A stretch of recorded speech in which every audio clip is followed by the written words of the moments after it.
যার প্রেমে দিয়েছি এমন, যার নিয়ে দেখিয়া স্বপন, হৃদয় হয় যে ব্যাকুল, সে যে আমার প্রিয় নবী মুহাম্মদ রাসূল। সে যে আমার প্রিয় নবী মুহাম্মদ রাসূল। যার প্রেমে দিয়েছি এমন, মন ছুটে যায় যার টানে, মরু মদিনার উদ্যানে। মন ছুটে যায় যার টানে, মরু মদিনার উদ্যানে।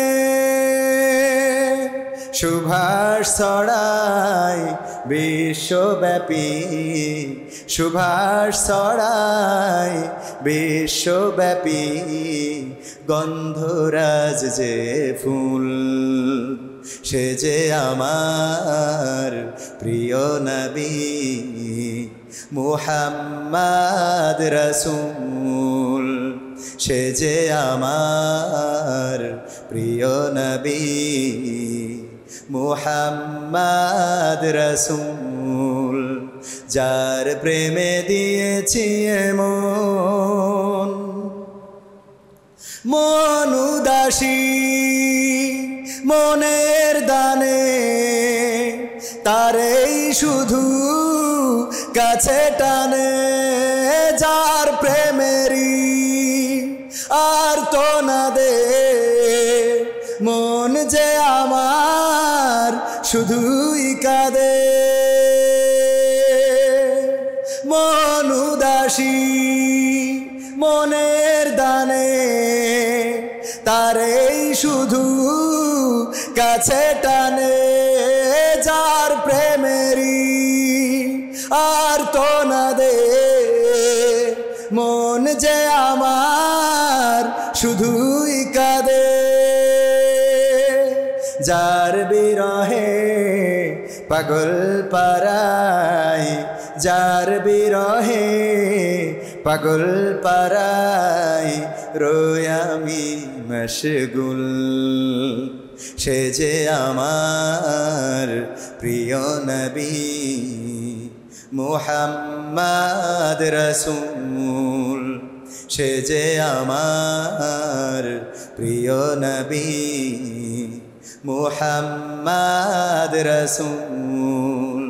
যার প্রেমে দিয়েছি এমন, যার নিয়ে দেখিয়া স্বপন, হৃদয় হয় যে ব্যাকুল।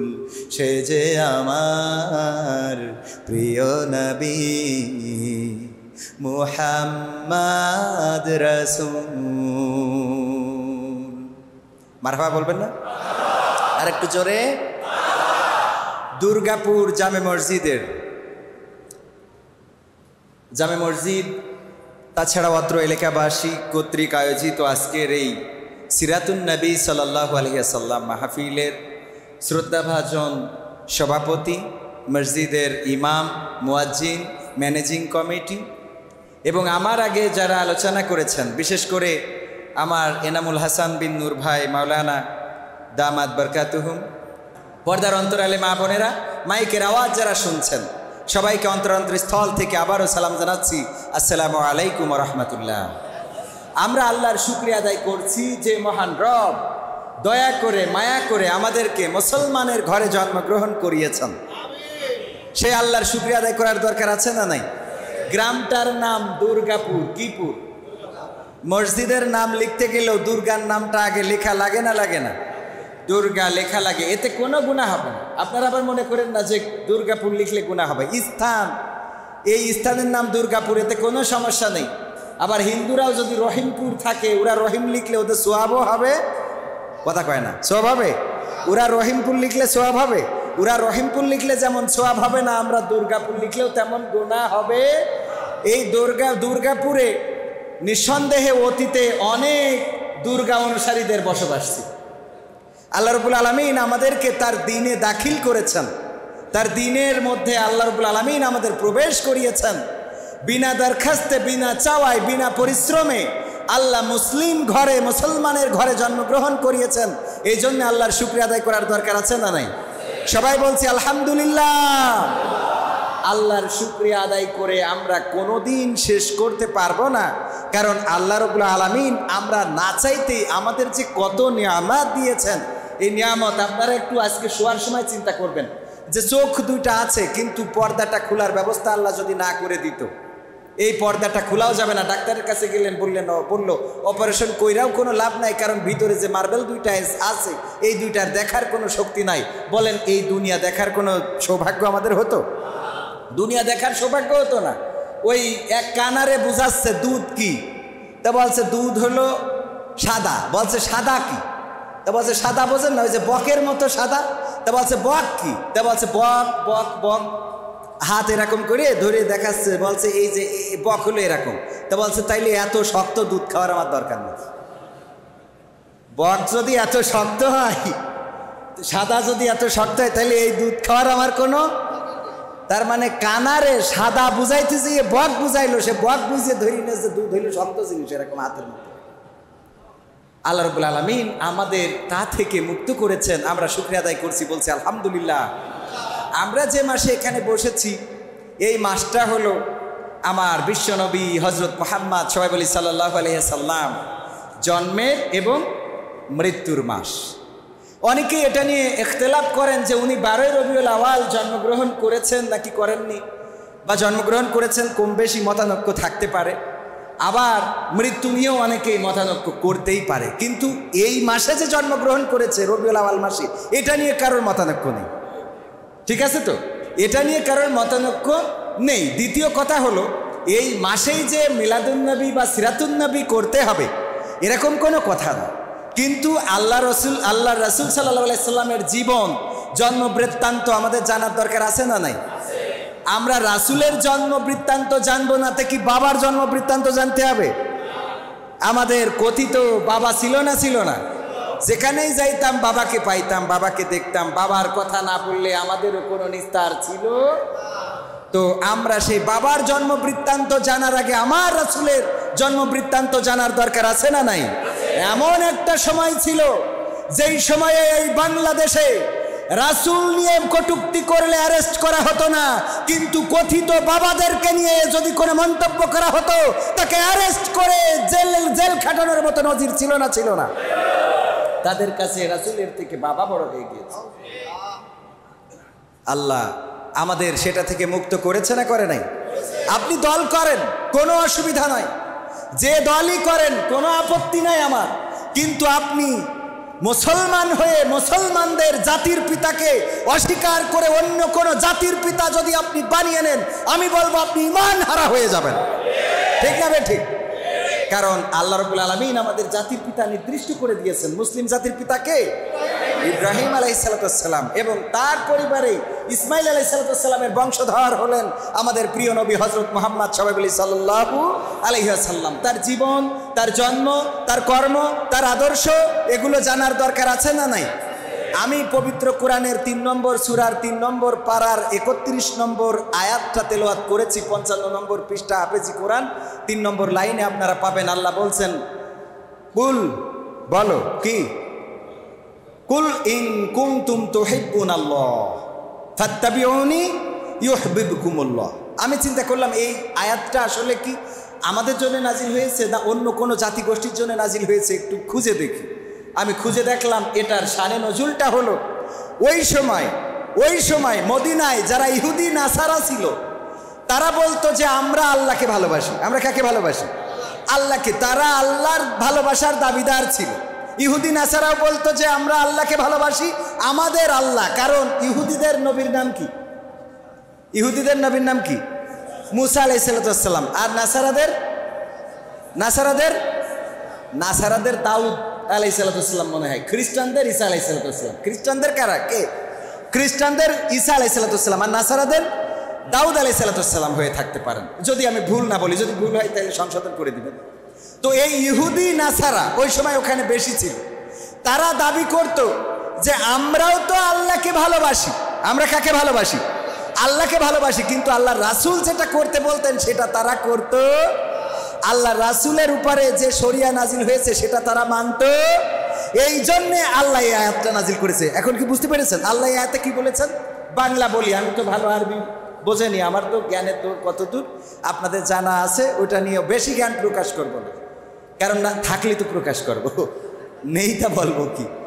আল্লাহ রাব্বুল আলামিন বলছেন যে তোমরা যারা আল্লাহ রাসূলের আল্লাহ রাসূল যখন বলতো তোমরা আমার প্রতি ঈমান আনো, আমি আখেরি জামানার নবী, আমি তোমাদের যেভাবে চলতে বলি সেভাবে চলো।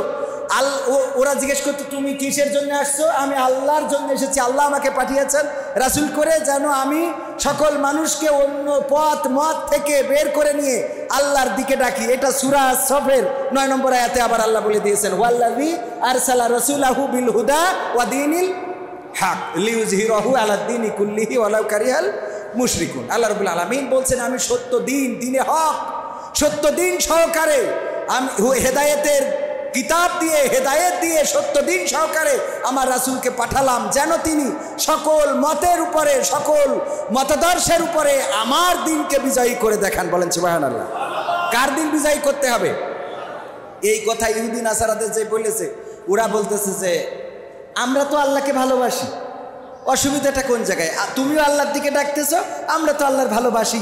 তখন আল্লাহ এই আয়াত নাজিল করে দিলেন যে তোমরা যদি প্রকৃত অর্থে আল্লাহকে ভালোবাসো তাহলে ফাত্তাবিউনি, অনুসরণ করো। কাকে? আমার রাসূল সাল্লাল্লাহু আলাইহি সাল্লামকে। কি করো? অনুসরণ করো। এইখানে যে আমাদের একটু ভেজাল আছে, অনেকেই এই আয়াতটার ব্যাখ্যা করেছে তোমরা যদি আল্লাহকে ভালোবাসতে চাও তাহলে আমার রাসূলকে ভালোবাসো। এখানে কিন্তু রাসূলকে ভালোবাসার কথা বলা হয়নি, বলা হয়েছে অনুসরণ করার কথা। যারা আরো ভালো জানেন তারা বলতে পারবেন কি করার কথা বলা হয়েছে? অনুসরণ করার কথা। তোমরা যদি আমি আল্লাহকে ভালোবেসে থাকো, ইহুদি নাসারাদেরকে বলতেছে যদি আমি আল্লাহকে ভালোবাসো তাহলে অনুসরণ করো আমার রাসূলকে। অনুসরণ করো কাকে? আমার রাসূলকে অনুসরণ করো। রাসূলের অনুসরণের কথা যখনই বলল তখনই ভেজাল বেঁধে গেল। এখনকার জামানায়ও আছে না নাই? ডক্টর ইউনূস, আবার আমি কিন্তু খারাপ বলছি না, আরবিরা এসে এবার ডিস্টার্ব না করলেই হয়। এখন তো পাওয়ার তাদের হাতে, ম্যাজিস্ট্রেটের পাওয়ার আছে না নাই? আইন হাতে দিয়ে দিয়েছে কিছুটা, 30-60 দিন তাদের হাতে আইন থাকবে। আর পিটাপিটি মোটামুটি ভালোই করতেছে। কারণ দেখলাম যে পা উপরে তুলে নিচে মুখে করে রাখতেছে। খেয়াল করেছেন কিনা যুবকেরা? অন্তত এই 2টা মাস একটু সাবধানে, অন্যায় করো কিন্তু 2 মাস গেলি তারপর করে আনে। এখন কিন্তু তোমাদের চান ওঠে নাই, চান ডুবে গেছে। দেখেছেন কিনা আপনারা? চাঁদাবাজি করতেছে, ধরে নিয়ে একেবারে সিঁড়ির উপরে পা রাখছে আর হাত রাখছে নিচেই, মাজার উপরে কষতেছে আর আব্বাগো মাগো বলতেছে। এই জন্যে আব্বা মা বলা, অন্যদের আব্বা মা বলা থেকে বাদ দাও। আগে যেসব বাবা ডাকিছাও সেগুলো তো ডাকি চাও, এখন আবার নতুন করে আর বাবা বানানোর দরকার নেই। এই জন্যে কি করতে হবে? অবশ্যই আইন নিয়ম শৃঙ্খলা মেনে চলবেন। রাস্তাঘাটে যারা চলবেন তারাও আইন নিয়ম শৃঙ্খলার বহির্ভূত আপনারা চলবেন না। ইচ্ছা মতো যা ইচ্ছা তাই করবেন। এই দেশটাকে আমরা নষ্ট করে ফেলেছি আমাদের ইচ্ছা মতো। রাস্তার পরে দোকান দিয়ে বসে আছে, বাদাম বিক্রি করতেছে, রাস্তার উপরে একটা লম্প ধরাই নিয়েও বাদাম বিক্রি করতেছে। ওরে যদি বলা হয় যে ভাই এই যে রাস্তার পরে মানুষের চলাচলে অসুবিধা হচ্ছে, আপনি এখানে দোকান দিচ্ছেন কেন? আরো 10 জন এসে বলবে গরিব মানুষ দুটো ব্যবসা করে খাচ্ছে, তো তোমার মনে হয় সহ্য হচ্ছে না, বলে না? বলে না। অথচ ও যে আর একজনের অ্যাক্সিডেন্টের কারণ হইতে পারে, এটাকে খেয়াল করেন কখনো? আবার যদি কোনোভাবে ওই বাদামালার সাথে আমার গাড়ির ধাক্কা লেগে বাদামগুলো ছড়াই যায়, তাহলে হুজুরের দোষ আছে না নাই? কবে গরিব মানুষ বাদামগুলো এইভাবে ছড়াই দিলেন, হুজুর আপনারা আসলে মানুষ হলেন না। না আমরা তো মানুষ হলাম না, তোমরা যে তেজ মেরে দিচ্ছ আমাদের এটা কি দেখো, ঠিক না বে? ঠিক। এই সমাজের এই সমস্যা। যাই হোক, ডক্টর ইউনূস 12 রবিউল আওয়ালে একটা বিবৃতি দিলেন এবং সেই বিবৃতিতে বললেন রাসূল সাল্লাল্লাহু আলাইহি সাল্লামের জীবন আদর্শের মধ্যেই সমস্ত কল্যাণ নিহিত রয়েছে। বলেন সুবহানাল্লাহ।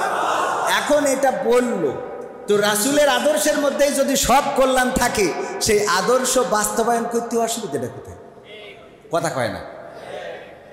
সব কল্যাণ রাসূলের জীবন আদর্শের মধ্যে রয়েছে, কিন্তু বাস্তবায়ন আমরা কেন করি না আজ পর্যন্ত মাথায় ধরল না।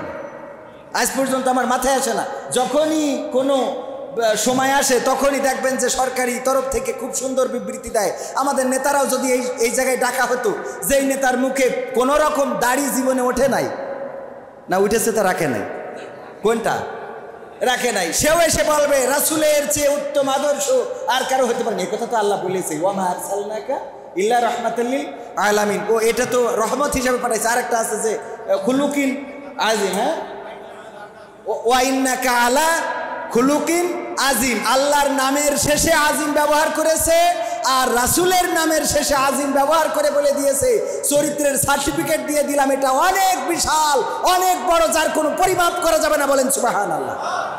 এই যে চরিত্র, এই চরিত্রের কথা আমরা বলে যদি না মানি, তাইলে আমাদের মতো মুনাফিক আর আছে?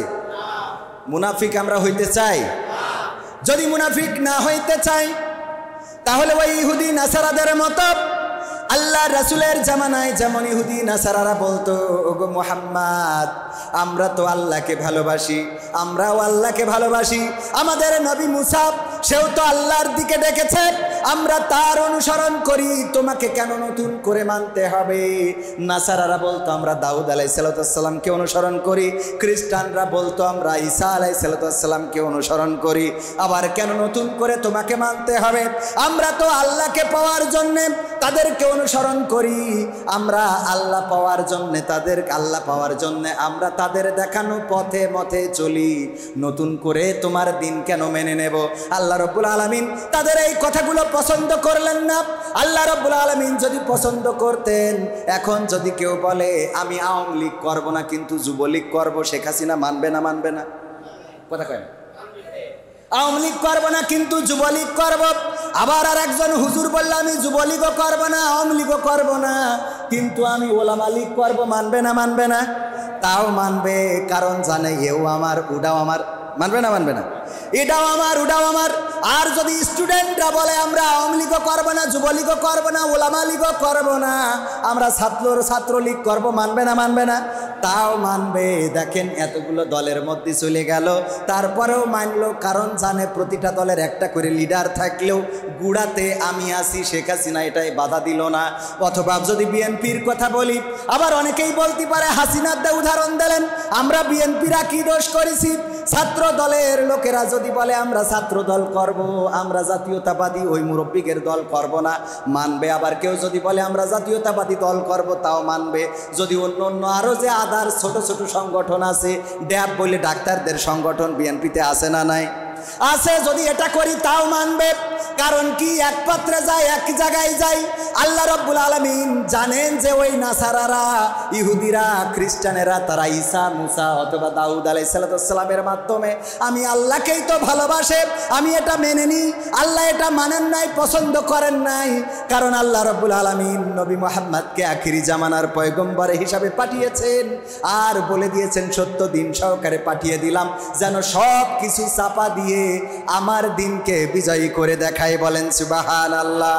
এই জন্য আল্লাহ না মেনে বলে দিলেন যে তোমরা যদি আমি আল্লাহকে ভালোবাসতে চাও, তবে তোমরা অনুসরণ করো আমার রাসূলকে, আর তবেই আমি তোমাদেরকে ভালোবাসবো। বলেন সুবহানাল্লাহ। আমরা যদি রাসূলকে অনুসরণ করি, তাহলে আমাদের ভালোবাসবেন কে? আল্লাহ। আমরা আল্লাহর ভালোবাসবো। আল্লাহ বলছে না, এই কথা বলে নাই যে তোমরা যদি আমাকে ভালোবাসতে চাও তবে আমার রাসূলকে ভালোবাসো, এতে করে আমার ভালোবাসা হয়ে যাবে, এটা বলে নাই। আল্লাহ বলে দিয়েছে যে তোমরা যদি আমাকে ভালোবাসতে চাও আমার রাসূলকে অনুসরণ করো, বিনিময়ে আমি তোমাদের ভালোবাসবো। মানে আমরা ভালোবাসতে চাইছি, আর আল্লাহ উল্টো আমাদের বলছে আই লাভ ইউ টু। বলেন সুবহানাল্লাহ। আই লাভ ইউ, এই কথাটা তো যুবকরা ভালো করে বোঝে নাকি? আজকালকের ছেলেরা বই নিয়ে আর বসে না, ও বাবা গুগলে সার্চ করিয়া পড়ে। ওরে এখনকার মেয়েরা কোরআন হাদিস ধরে না, এই ডিজিটাল যুগের মা বোনেরা কোরআন হাদিস পড়ে না, ও আল্লাহ টিকটকে ভিডিও ওরা করে। ঠিক না বেঠে? আজকালকের ছেলেরা বই নিয়ে আর বসে না, গুগলে সার্চ করিয়া পড়ে।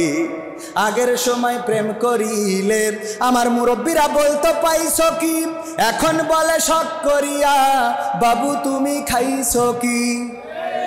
বলে না? বলে না? বাবু তুমি খেয়েছো নাকি খাও নাই?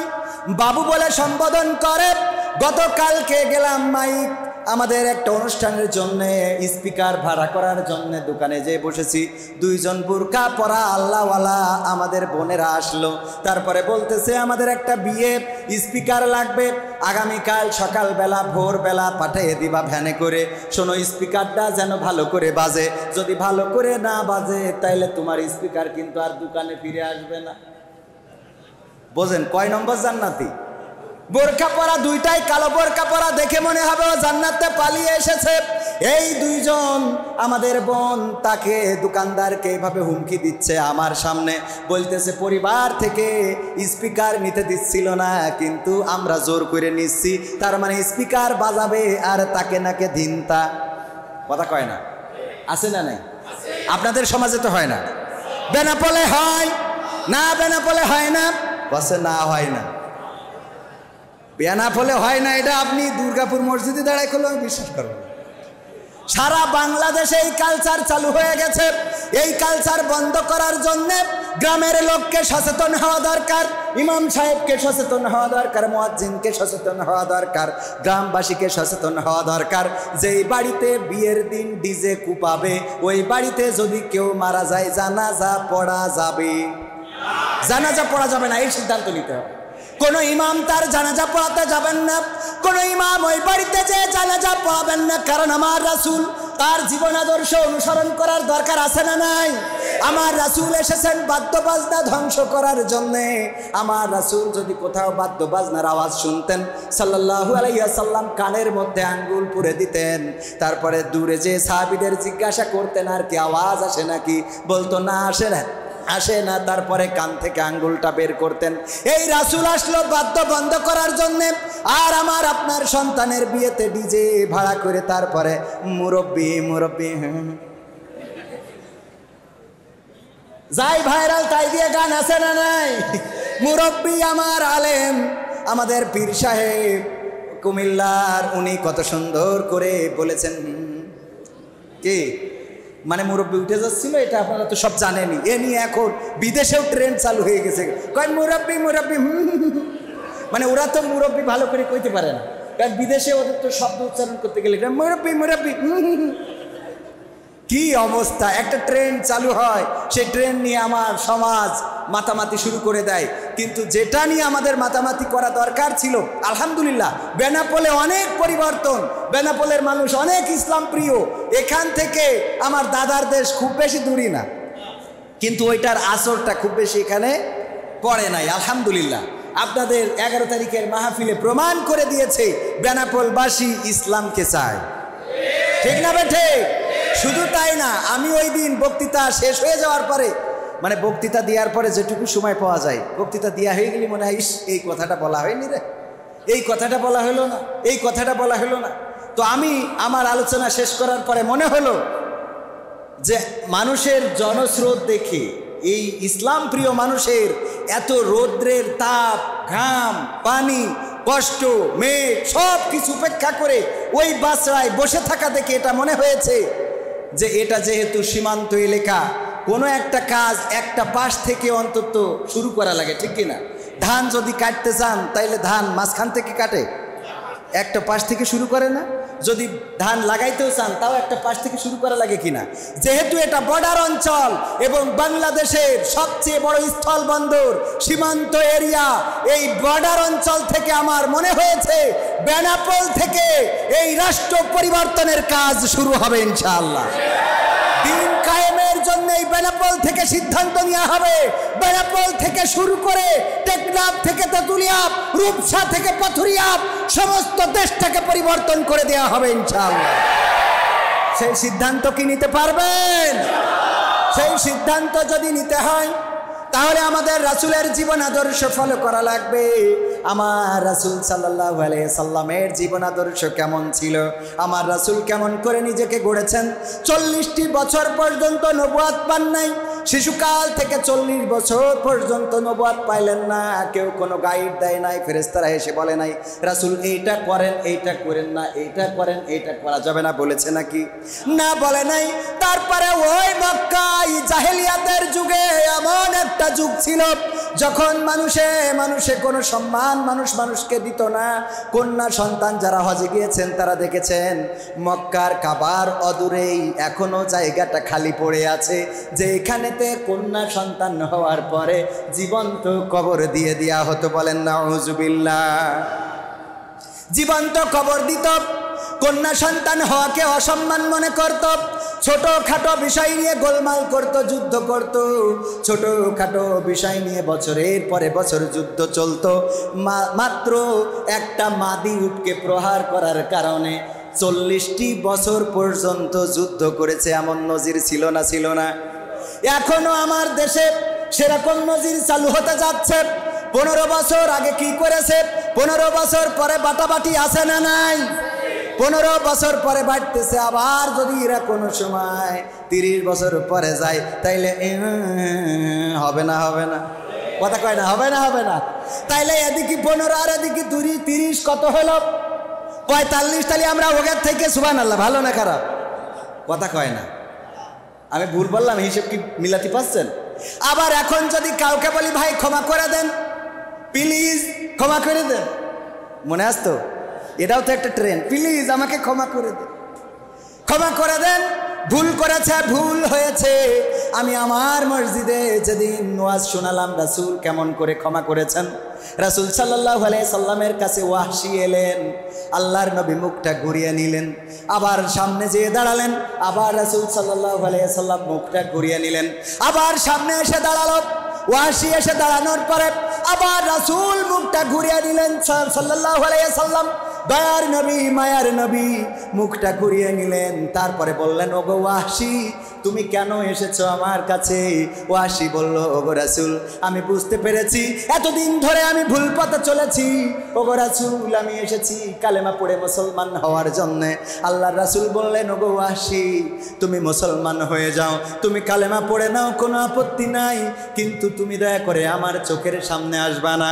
কারণটা আমি তোমাকে বলে দিই, তোমার প্রতি আমার কোনো আক্রোশ নাই, রাগ ক্ষোভ নাই, কিন্তু যখন তুমি আমার সামনে এসে দাঁড়াও তখন আমার মনে পড়ে যায় আমার চাচা হামজাকে কেমন করে শহীদ করা হয়েছে।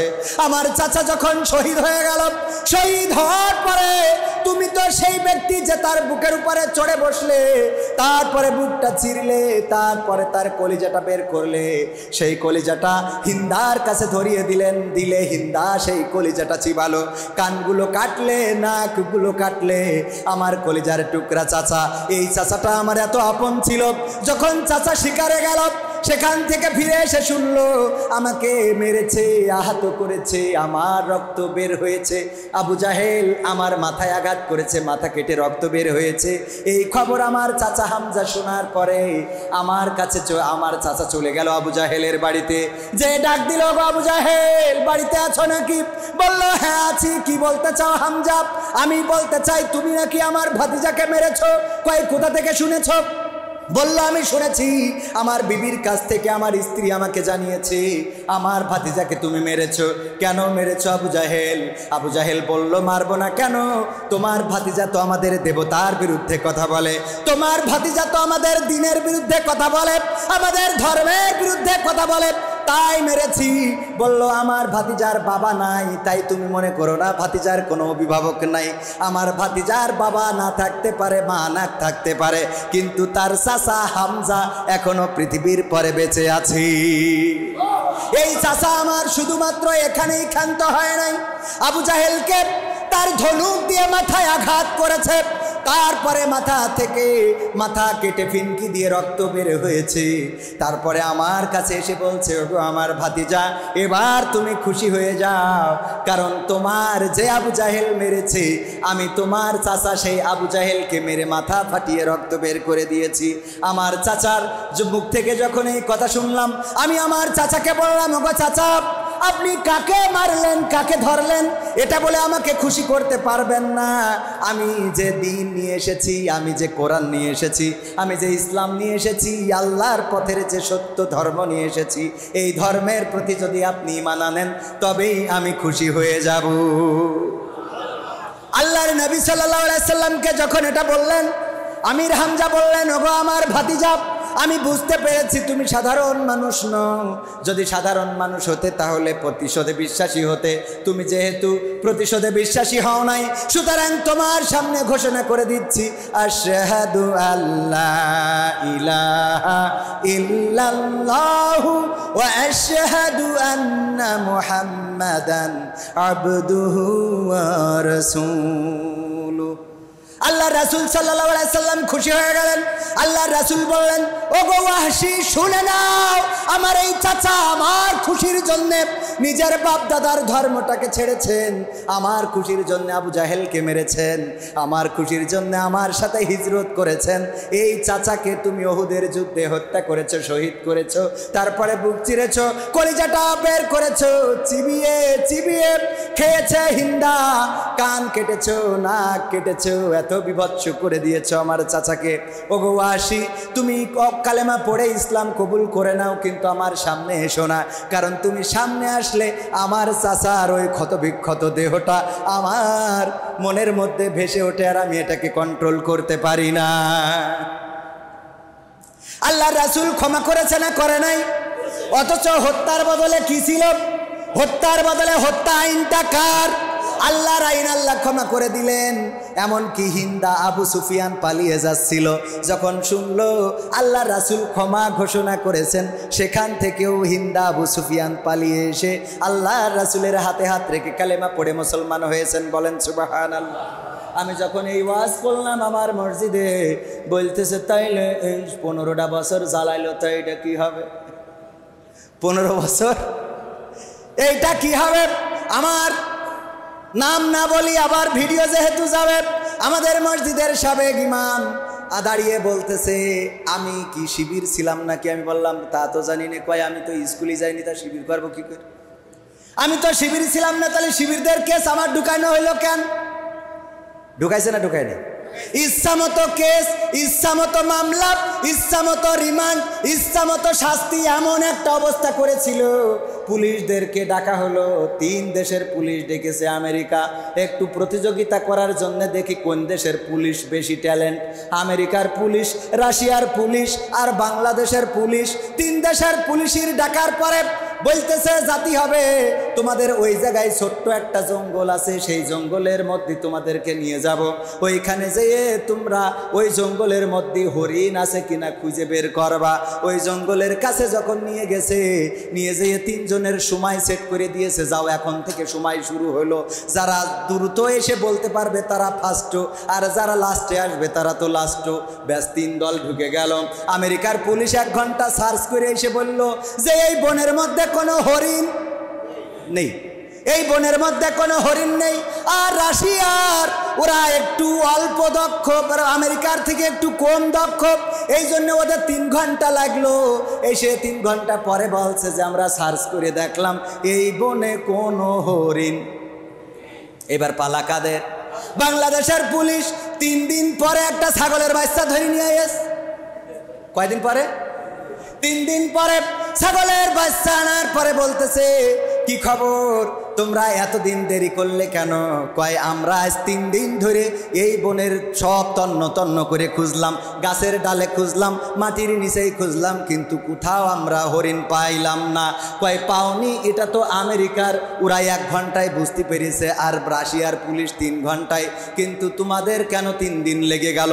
বলছে পাইনি তো পাইনি, কি হয়েছে? আমরা খুঁজে খুঁজে যে ছাগলের বাচ্চা ধরে নিয়ে এসেছি, এখন আপনি ছাগলের বাচ্চাটা রিমান্ডে নেবেন, নেওয়ার পরে ছাগলের বাচ্চা ওই রিমান্ডে গেলেই বলবে আমি হরিণীর বাচ্চা। রিমান্ডে গেলে কি বলবে? আমি হরিণীর বাচ্চা। এরা এত ট্যালেন্ট, বলতেছে তুরাই ফার্স্ট, কারণ যে বনে হরিণ নেই ও বলতে হরিণ বের করতে পারে না, পারে না। যেই মসজিদে বসে কিছুই করে না, একটু আলোচনা করতেছে কি করে এই গ্রামের মানুষকে কোরআন শেখানো যায়, কি করে আলিফ বা তা সা পড়ানো যায়। আমাদের পুলিশরা ওই জায়গায় যেয়ে ধরেই নে, বুড়ো মানুষ হাঁটতে পারে না, ঠ্যাং কুড়া পা কুড়া হাত নেই, এর মধ্যেও বলে যে নাশকতার পরিকল্পনা করছিল কি করে ঢাকা উড়োই দেওয়া যায়। ঠিক না ভাই? ঠিক। খুঁজে পায় না, পায় না। এরপরে যদি বলে যে বল সত্যি না মিথ্যে, কয় এর সাথে কোনো ন্যূনতম সম্পর্ক নেই, কয় অসুবিধে নেই, তার জন্য সব মাল ম্যাট্রেস আমাদের কাছে আছে। থানায় থাকা বড় বড় ওই যে মেশিন, ওইগুলো সামনের পরে রেখে দিয়ে ছবি তুলে বলে আমরা এইটা দুর্গাপুর মসজিদ থেকে উদ্ধার করেছি। বলেন নাউজুবিল্লাহ। এই অবস্থা ছিল না? ছিল না? এই অবস্থা যারা করেছ তারা বুঝতে পারো নাই আল্লাহ রব্বুল আলামিন ছাড় দেন কিন্তু ছেড়ে দেন।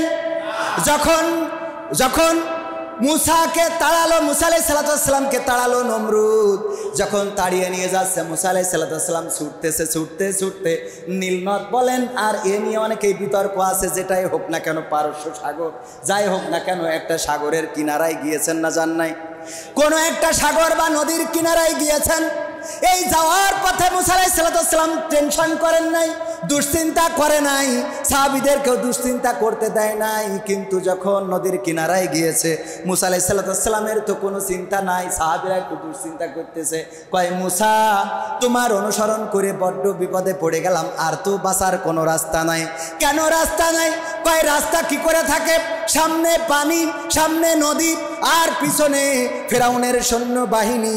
এখন যদি আমরা সামনে এগিয়ে যাই তাইলে পানিতে চুবানি খেয়ে মরব, আর যদি আমরা পিছিয়ে যাই তাইলে ফেরাউন বাহিনীর ঘোড়ার পদতলে পিষ্ট হয়ে মারা যাব। মুসা আলাইহিস সালাম বললেন লা তাকনাতু মির রাহমাতিল্লাহ। কথাটা কার? আল্লাহ রাব্বুল আলামিন বলে দিয়েছেন, ওগো আমার উম্মতেরা তোমরা হতাশ হইও না, নিরাশ হইও না, আল্লাহর রহমত পাওয়া যাবে। আল্লাহ রাব্বুল আলামিন সেই সময়ও রহমত করেছে না করে নাই? এই রহমত এতটাই করলেন নদীর মধ্যে রাস্তা হয়ে গেল, রাস্তার মধ্যে চলে গেল। আর ফিরাউন এতটাই দাম্ভিক হয়ে গেল, ও এসে নদীর পাড়ে তো অন্তত চিন্তা করা দরকার ছিল যে এর মধ্যে রাস্তা হইলো কি করে। ঠিক না বে ঠিক? তার তো একটা চিন্তা করা দরকার। যেমন এক পাগল, নাকি এক পাগল কুলি পিঠে মনে করি, এই যে আপনাদের নর্দমা আছে না, খাল আছে না, তো খালে একটা সুসো মরে গেছে, তো যাওয়ার পরে ওইটারে মনে করি কুলি পিঠে। কুলি পিঠে চেনেন কিনা আপনারা? যেটার মধ্যে নারকেল থাকে, তো ওইটা কামড়ায় কামড়ায় খাচ্ছে, খাওয়ার পরে লাস্টে দেখে লেয়াজ। তো তখন পাগলের মাথা খারাপ হয়ে গেছে যে কুলি পিঠে লেয়াজ হইলো কি করে? এ পিঠের তো লেজ হওয়ার কথা না। তো একটা পাগলেও চিন্তা করে যে এর লেজ হইলো কি করে। পাগল, তারও চিন্তা হয় যে পিঠে তো খাইলাম, কিন্তু পিঠের তো লেজ হওয়ার কথা না, তো লেজ হইলো কেমনে? এটা পাগলেও চিন্তা করে, কিন্তু ফেরাউন চিন্তা করে নাই যে এই নদীর মধ্যে রাস্তা হইলো কেমনে। তার মানে দাম্ভিকতা কতটুকু ছিল চিন্তা করতে পারেন?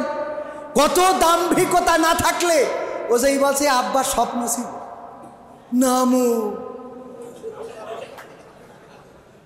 এটা কার স্বপ্ন ছিল? নামও অসুবিধা নেই। সব ওর ফেরাউনের উম্মতেরা বলতেছে যে যদি সুবানি খায় তার থেকে চলেন পালাই যায়, বলতেছে পালাবো না, প্রয়োজনে মুসার পিছনেই যাব। পালাবে না, মুসা আলাইহিস সালামের পিছন দিয়েই যাবে। এই পিছন দিয়ে যাইতে যে এমন চুবানি খাইলো, চুবানি খাওয়ার পরে কিতাবে এসেছে হযরত জিবরাইল আলাইহিস সালাম এসে তাড়াতাড়ি করে লাথি দিয়ে ডুবিয়ে দিলেন। কারণ কি? আল্লাহর নবীকে বললেন যদি ওই সময় আমি যদি ফিরাউনের লাথিটা না দিতাম, আমার আল্লাহ এমন দয়ার সাগর যে ফেরাউনও যদি ক্ষমা চাইতো আল্লাহ ওই মুহূর্তে ক্ষমা করে দিত। আল্লাহ এত দয়া আল্লাহ যে যদি ওই মুহূর্তেও ক্ষমা চায়, ক্ষমা। শয়তান কিন্তু আল্লাহর সাথে একটা প্রতিযোগিতা করেছিল, এটা আপনাদের জানা আছে না? ওই যে ওয়াইজ ক্বালা রাব্বুকা লিল মালাইকাতি ইন্নী জাইলুন ফিল আরদি খলিফা, এখানে তাফসীর পড়লে আপনারা খুঁজে পাবেন। শয়তান বলতেছে যে আল্লাহ আমি যা চাইলাম তুমি তো সবই দিয়েছো, আমি রন্ধ্রে রন্ধ্রে ঢুকে তোমার বেনাপোলবাসীকে, দুর্গাপুরবাসীকে আমি ওয়াসওয়াসা দেব, আমি তাদেরকে ভুল পথে পরিচালিত করব। তো আমার যে ক্ষমতা তুমি দিলে কিয়ামত পর্যন্ত বেঁচে থাকার এবং রন্ধ্রে রন্ধ্রে প্রবেশ করে ধোঁকা দেওয়ার, ওগো আল্লাহ তোমার বান্দা তো জান্নাতে একটাও যাবে না, তো খালি পড়ি থাকবে, ভাড়া দেবা কার কাছে? শয়তান বলতেছে কার সাথে? আল্লাহ রাব্বুল আলামিন বললেন ওগো শয়তান তোমার দুশ্চিন্তা করার কোনো কারণ নাই। আমার বান্দারা অপরাধ করবে, ভুল করবে, অন্যায় করবে, তারপরে যখন আমার কাছে ফিরে আসবে তাহাজ্জুদের নামাজে সিজদায় পড়ে যাবে, যখন আমাকে ডেকে বলবে ওগো আল্লাহ তোমার দরজা ছাড়া আর কোনো দরজা নাই, তোমার দুয়ার ছাড়া আর কোনো দুয়ার নাই, তোমার কাছে চাওয়া ছাড়া আর কারো কাছে চাওয়ার শক্তি সামর্থ্য আমাদের নাই। ওগো আল্লাহ, তুমি দয়া করে আমার জীবনের গুনাহগুলো ক্ষমা করে দাও। যখন আমার বান্দা তওবা করে আমার কাছে ফিরে আসবে, আমি আল্লাহ তার গুনাহ খাতা ক্ষমা করে দেব। আল্লাহর নবীর কাছে দাইয়াতুল কালবি এসে কান্না করছেন। আল্লাহ রাসূল বললেন, ওগো দাইয়াতুল কালবি, তুমি কেন কান্না করো? তুমি তো মুসলমান হয়েছ। আল্লাহ রাসূলকে সাহাবী বললেন, ওগো আল্লাহর নবী, আমার গুনাহ কি সব মাফ হয়ে গেছে? আল্লাহর রাসূল বললেন, তোমার পূর্বেকার সকল গুনাহগুলো আল্লাহ ক্ষমা করে দিয়েছেন। দাইয়াতুল কালবি বলেন, ওগো আল্লাহর নবী, আমার একটা গুনাহ মনে হয় আল্লাহ ক্ষমা করে নাই। আল্লাহ রাসূল বললেন, কি এমন গুনাহ তোমার জীবনে আছে? দাইয়াতুল কালবি বললেন, ওগো রাসূল, আমি একবার কর্মের সন্ধানে দেশ থেকে বাইরে গিয়েছিলাম। আমার স্ত্রী ছিল প্রেগন্যান্সি, আমার স্ত্রী গর্ভবতী ছিল, আমার স্ত্রীর গর্ভে সন্তান ছিল। আমি যখন বাইরে গিয়েছি, আমার স্ত্রী কন্যা সন্তান প্রসব করেছে, কিন্তু আমাকে জানাই নাই। আমাকে ভুল মেসেজ দিয়েছিল যে তোমার গর্ভ থেকে একটা মৃত সন্তান হয়েছে, তোমার সন্তান আমার গর্ভ থেকে মৃত সন্তান হয়েছে। আমি সেটাই মনে করেছিলাম। 3 থেকে 4 বছর পরে যখন আমি বাড়িতে আসলাম, আসার পরে দেখলাম একটা ফুটফুটে সন্তান আমার বাড়িতে ঘুরে বেড়ায়, কন্যা সন্তান। আমি আমার স্ত্রীকে জিজ্ঞাসা করলাম, এটা কার সন্তান? আমার স্ত্রী বলল, গো আমার স্বামী গো, এটা তোমার ওরসজাত সন্তান, যেটা তুমি আমার গর্ভে রেখে গিয়েছিলে। এই সন্তানকে কেন হত্যা করো নাই? দেখো সন্তানটার কত সুন্দর চেহারা। আমি নামও রেখেছি জামিলা। জামিলা মানে সুন্দরী, আমি তার নামটা সুন্দরী রেখেছি। দেখো কত সুন্দর ফুটফুটে কন্যা সন্তানটা। আমি তাকে হত্যা করতে পারি নাই, বড্ড মায়া জন্মে গেছে।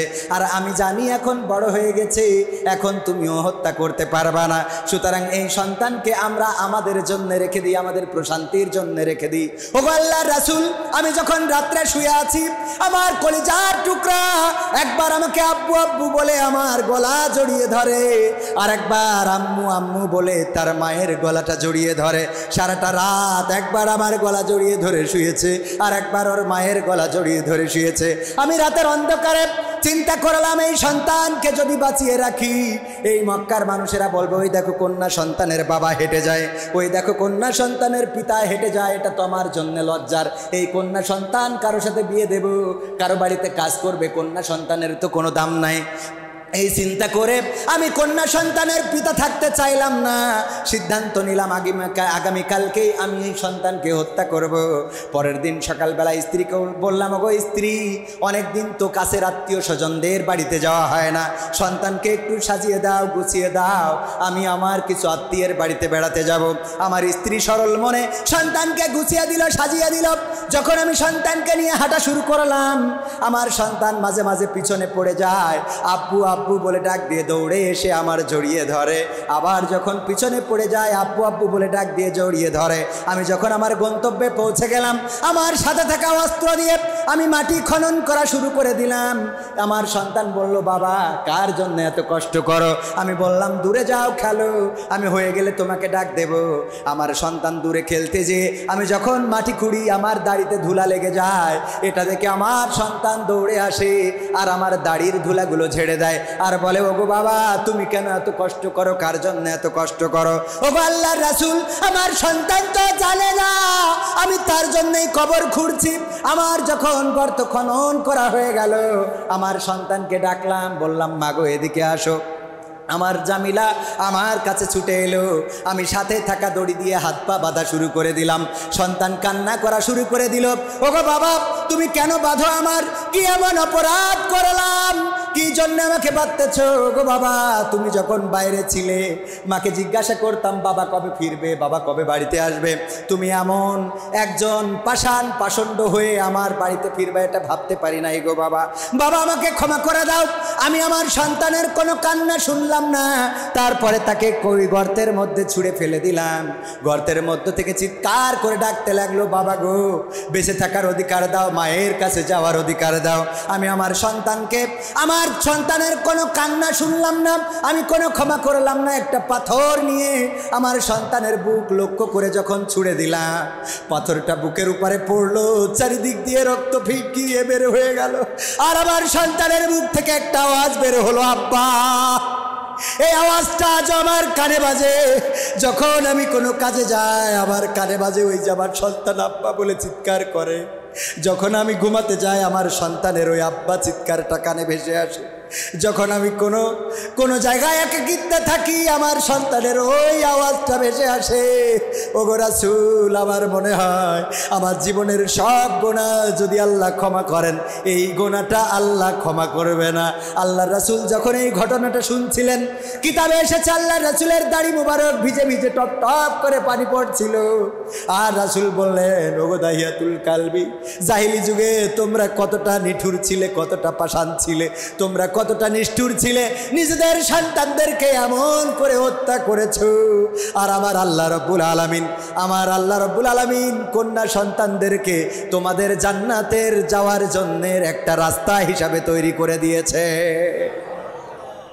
আল্লাহ রাসূল বলেছেন, যদি কারো 2টা কন্যা সন্তান হয় আর সেই 2 কন্যা সন্তানকে যদি উত্তমভাবে মানুষ করে, বড় করে, সৎপাত্রস্থ করে, আল্লাহ রাসূল আঙুল দুটো এক জায়গায় করে দেখিয়েছেন, ওই কন্যা সন্তানের বাবা আর আমি রাসূল এইভাবে জান্নাতে থাকবো। সুবহানাল্লাহ, আর একটু জোরে। এই 2টা আঙুল একত্রিত করে দেখিয়েছেন যে একই সাথে জান্নাতে থাকবো। সম্মানিত ভাইরা আমার, আল্লাহ রাসূল এই সমাজটাকে পরিবর্তন করেছেন, এই সমাজ এনে দিয়েছেন যেই সমাজে নিষ্ঠুরতা ছিল, যেই সমাজে আচার আচরণ এত খারাপ ছিল, যেই সমাজের মানুষ মনে করতো ক্ষমা পাবো না। ওই যে জিবরাইল আলাইহিস সালামের ফিরাউনের কথাটা বলছিলাম, যে আল্লাহ এত দয়ার সাগর যে আল্লাহ ওই সময়ও ফিরাউন ক্ষমা চাওয়ার সুযোগ পাইলে ক্ষমা করে দিত না? আল্লাহর কাছে এই ক্ষমা আছে না নাই? আল্লাহ ক্ষমা করে দেন। আমরা আল্লাহর কাছে ফিরে আসি। আল্লাহর কাছে যখনই আমরা, আল্লাহ রাব্বুল আলামিন এই জন্য বলেছেন, ইয়া আইয়ুহাল্লাযীনা আমানুত্তাকুল্লাহ হাক্কা তুকাতিহি ওয়া লা তামুতুন্না ইল্লা ওয়া আনতুম মুসলিমুন। ওগো ঈমানদারেরা, তোমরা আমি আল্লাহকে ভয় করো যেমন করে ভয় করা উচিত, আর ততক্ষণ পর্যন্ত মারা যেও না যতক্ষণ পর্যন্ত না পূর্ণ মুসলমান বা আত্মসমর্পণকারী হতে পারো। কথাটা কার? আল্লাহ রাব্বুল আলামিন এই কথাটা বললেন। আমি চিন্তা করলাম, আল্লাহ আমাদের জীবন মৃত্যুর মালিক কে? আল্লাহর হুকুম ছাড়া কি কোনো গাছের পাতা নড়ে? আল্লাহর হুকুম ছাড়া কেউ মারা যাবে? আল্লাহর হুকুম ছাড়া কেউ বাঁচতে পারবে? তাহলে আল্লাহ আবার নিষেধ করতেছে যে মরো না, ইন্তেকাল করো না, আমার কাছে এসো না, ফিরে এসো না, কবরে যেও না যতক্ষণ পর্যন্ত না মুসলমান হও। তার অর্থ হলো, যখনই তুমি এই আয়াতটা শুনবে তখনই আল্লাহর কাছে আত্মসমর্পণকারী হয়ে যাবে। বলেন সুবহানাল্লাহ। আত্মসমর্পণকারী হওয়ার দরকার আছে না নাই? যদি আত্মসমর্পণকারী হতে পারি, আল্লাহ রাব্বুল আলামিন আমাদের জান্নাতের ব্যবস্থা করে দিবেন। রাসূলের আদর্শ যদি অনুসরণ করে চলতে পারি, আল্লাহর নবী আমাদের জন্য সুপারিশকারী হয়ে যাবেন। পরকালটা আমাদের জন্য মুক্তির হয়ে যাবে, দুনিয়ার জীবনটা আমাদের জন্য শান্তির হয়ে যাবে। ওগো আমার ভাইয়েরা, রাসূলকে প্রায়োরিটি দিতে হবে, রাসূলকে অগ্রাধিকার দিতে হবে। সকল ক্ষেত্রে রাসূল সাল্লাল্লাহু আলাইহি সাল্লামের আনুগত্য স্বীকার করে নিতে হবে। রাসূলের অনুসরণ আমাদের দাড়িতে, আমাদের জুব্বায়, আমাদের টুপিতে, আমাদের খাওয়ায়, আমাদের পরায়, আমাদের আচার, আমাদের ব্যবহার, আমাদের চাল, আমাদের চলন, আমাদের বলন, সব কিছুতে অনুসরণ করতে হবে কার? আল্লাহ রাসূল সাল্লাল্লাহু আলাইহি সাল্লামের শৈশবকালের কথা বলছিলাম। 40টি বছর পর্যন্ত রাসূলকে কেউ গাইড দেয় নাই। ফেরেশতারা এসে বলে নাই ডানি যাবেন না বাই যান, বাই যাবেন না ডানি যান, এই কথা বলল না। তারপরেও 40 বছর পর্যন্ত রাসূলের জীবনে একটা মিথ্যা কথা আছে নাকি? একটা মিথ্যা কথা নাই। কারো সাথে অন্যায় করেছে আছে, কাউকে গালি দিয়েছে আছে, কারো সাথে প্রতারণা করেছে আছে নাকি? না, নাই। অনেকেই বলে এত বড় পরহেজগার হয়েছে, উনি তো এক সময় এই আকাম করেছে, ওই আকাম করেছে, এরকম বলে না? আমরা যাই করি না কেন, আমি যদি ওয়াজ করি বলে মুরব্বি তুমি তো নাটক করো, সেই লোক বলে না মুরব্বি এই কাজ করা যাবে না। আবার যদি নাটকও ছেড়ে দিই, এরপরে ওরা সমালোচনা ছাড়বে না, বলবে ও তো সেই লোক যে নাটক করতো। মানে এখন করি আর ছেড়ে দেওয়ার পরে কি বলবে? করতো। ছেড়ে দেওয়ার পরে কি বলবে? মানে এই মুখ বন্ধ করা যাবে। আল্লাহর ওলিরা সমালোচনা করবেই, ওই সমালোচনার ভয় করার দরকার নেই ভাইয়েরা আমার। এই জন্যে আল্লাহর নবীর অনুসরণ করতে হবে, সব সমালোচনাকে উপেক্ষা করে আল্লাহর পথে চলতে হবে। আল্লাহর রাসূল সাল্লাল্লাহু আলাইহি সাল্লামের এই 40 বছরের জিন্দেগিতে অন্যায় নাই, পাপাচার নাই, কদাচার নাই, গোনাহ নাই, বরং এতটা সুশৃঙ্খল জীবনযাপন আল্লাহর রাসূল করেছেন যে মক্কার কাফেরেরা আল্লাহর রাসূলকে আল আমিন উপাধি দিয়েছিল। বলেন সুবহানাল্লাহ। কি উপাধি? আল আমিন মানে বিশ্বস্ত। এই বিশ্বস্ততার উপাধি দিয়েছে। আল্লাহ রাসূল সাল্লাল্লাহু আলাইহি সাল্লাম শিশুকাল থেকে ইনসাফ করেছেন। মায়ের দুগ্ধ খাওয়ার সময় পালক ভাই বা দুধ ভাই যে ছিল, দুধ ভাইয়ের নাম কি ছিল? আব্দুল্লাহ। কি ছিল? আব্দুল্লাহর জন্য বা পাশের স্তনটা রেখে দিতেন রাসূল সাল্লাল্লাহু আলাইহি সাল্লাম। ডান পাশের স্তন থেকে দুগ্ধ পান করতেন আর বা পাশের স্তনটা রেখে দিতেন। হালিমা বলেছেন, আমি যতবার চেষ্টা করেছি নবী মুহাম্মদকে কোনোদিন আমি আমার বা পাশের স্তনটা তার মুখে দিতে পারি নাই। সে তার ভাইয়ের জন্য বা পাশের স্তনটা রেখে দিয়েছে, কোনোদিন ভাইয়ের দুধটা সে কোনোভাবেই ভক্ষণ করে নাই। সুবহানাল্লাহ। আল্লাহ রাসূল সাল্লাল্লাহু আলাইহি সাল্লাম শৈশবকালেই সত্য বলেছেন, কারোর সাথে মিথ্যা বলেন নাই, কারোর সাথে প্রতারণা করেন নাই। রাসূল সাল্লাল্লাহু আলাইহি সাল্লাম কৈশোরকালে বা যৌবনকালে হিলফুল ফুজুল নামক একটা সংগঠন করেছিলেন, মনে আছে না নাই? এই সংগঠন দিয়ে মক্কাবাসীকে মুক্ত করতে চেয়েছিলেন, মক্কায় শান্তি প্রতিষ্ঠিত করতে চেয়েছিলেন। এই জন্যে এখনকার যুবকেরা যখন কোনো যুব সংগঠন করে অনেকেই নাম দেয় হিলফুল ফুজুল, দেয় না? হিলফুল ফুজুল এই সংগঠন করেছেন শান্তি দেওয়ার জন্য। শুধু তাই নয়, যখন খাদিজাকে বিবাহ করলেন আল্লাহ রাসূলের বয়স ছিল কত? 25 বছর। আর বিবি খাদিজা রাদিয়াল্লাহু তাআলা আনহার বয়স কত ছিল? 40 বছর বয়স। এই 40 বছর বয়সী বিবি খাদিজা রাদিয়াল্লাহু তাআলা আনহাকে যখন বিয়ে করলেন, মক্কার ধনী ব্যবসায়ী সুন্দর সুশ্রী এত সুন্দর একজন রমণী যখন নবী মুহাম্মদকে বিয়ে করলেন, নবী মুহাম্মদকে বিয়ে করার কারণে সমালোচনায় পড়ে গেলেন। সবাই বলল, গো খাদিজা তুমি কোন কারণে একজন তোমার কর্মচারী? কারণ রাসূল সাল্লাল্লাহু আলাইহি সাল্লাম খাদিজার আন্ডারে কাজ করেছে না করে নাই? খাদিজার আন্ডারে কাজ করেছে। আল্লাহ রাসূল ইহুদির আন্ডারে কাজ করেছে, তার কূপের পানি তুলে দিয়ে রিজিক অন্বেষণ করেছে। আর এখন আমরা অনেকেই কর্মকে ভয় পাই। আমরা অনেকেই কর্ম করতে যে আমাদের যুবকদের যদি বলা হয় অমুক জায়গায় যে একটু কর্ম করে একটু করণ দিয়ে নিয়ে আসো, কয় আমি চাকরি করব কিন্তু কারোর ওখানে কর্ম করব না। এরকম যুবক আছে না নাই? বাপের হোটেলে বসে খায়। ও যদি কোনো ফার্মেসিতেও ট্রাই করে তো এক সময় ফার্মাসিস্ট হয়ে যাবে বা একটা ফার্মেসি দেওয়ার মতো সক্ষমতা অর্জন করতে পারে না? বসে আছে সরকারি চাকরি। কোটা বৈষম্য দূর হয়েছে, এটা ঠিক আছে, কিন্তু এতে গোপে তেল দেওয়ার কোনো সুযোগ নেই যে ঘরে ঘরে চাকরি হয়ে যাবে। চাকরি তো থাকা লাগবে, তারপর হবে নাকি? ঠিক না বে ঠিক? মসজিদ একটা, আপনার গ্রামে যদি একটা মসজিদ হয় আর মাওলানা যদি 3 জন 5 জন হয়, সবাই যদি এক মসজিদে ইমামতি করতে চায় তাহলে কি সম্ভব নাকি? সুতরাং মাওলানাদেরও ইমামতি করার পরে বসে থাকার দরকার নাই। একজন বেনাপোলে যেয়ে দোকান দেন, একজন নাভারণে যেয়ে দোকান দেন, একজন যশোরের শহরের উপরে দোকান দেন। এইভাবে করে যদি মাওলানারাও ব্যবসায় আসে, বরকত দিয়ে দিবেন কি? বরকত দিবেন কে? কিন্তু আমরা পড়ে আসি, হুজুর আমার জন্য একটু দোয়া করতে না, আপনার মতো বক্তা হতে পারি। কেন? আল্লাহ জানে আমার কণ্ঠটা কবুল করে। আমি তো বুঝি কেস জন্য, কারণ আমরা দোকান খুলেছি, ও দোকান তুমি খুলতেছ। ঠিক না বে ঠিক? এই দোকানে লাভ আছে না নাই? সব লাভ, কোনো ইনভেস্ট নেই, খালি গাড়িটা নিয়ে আসবেন আর খাবেন, পরের গাবেন তো। আর অমনি যাওয়ার সময় পকেটে আছে না। এই ব্যবসা করার জন্যে অনেকেই উদ্যোগী হয়েছে, শুরু থেকে চেষ্টা করে, কয় মেসেজ ড্রপ করে দাও। মেসেজ ড্রপ করে ঘরের মধ্যে, মেসেজ ড্রপ করে, আছে না নাই? ঘরের মধ্যে খালি মেসেজ ড্রপ করে। আমার মিজানুর রহমান আজহারি ভাই উনার কণ্ঠের কপি করে, উনার টুপির কপি করে, উনার দাড়ির কপি করে, উনার কোটের কপি করে, পাঞ্জাবি জুব্বার কপি করে, রাসূলের সুন্নাত তার মধ্যে নাই। এরকম আছে না নাই?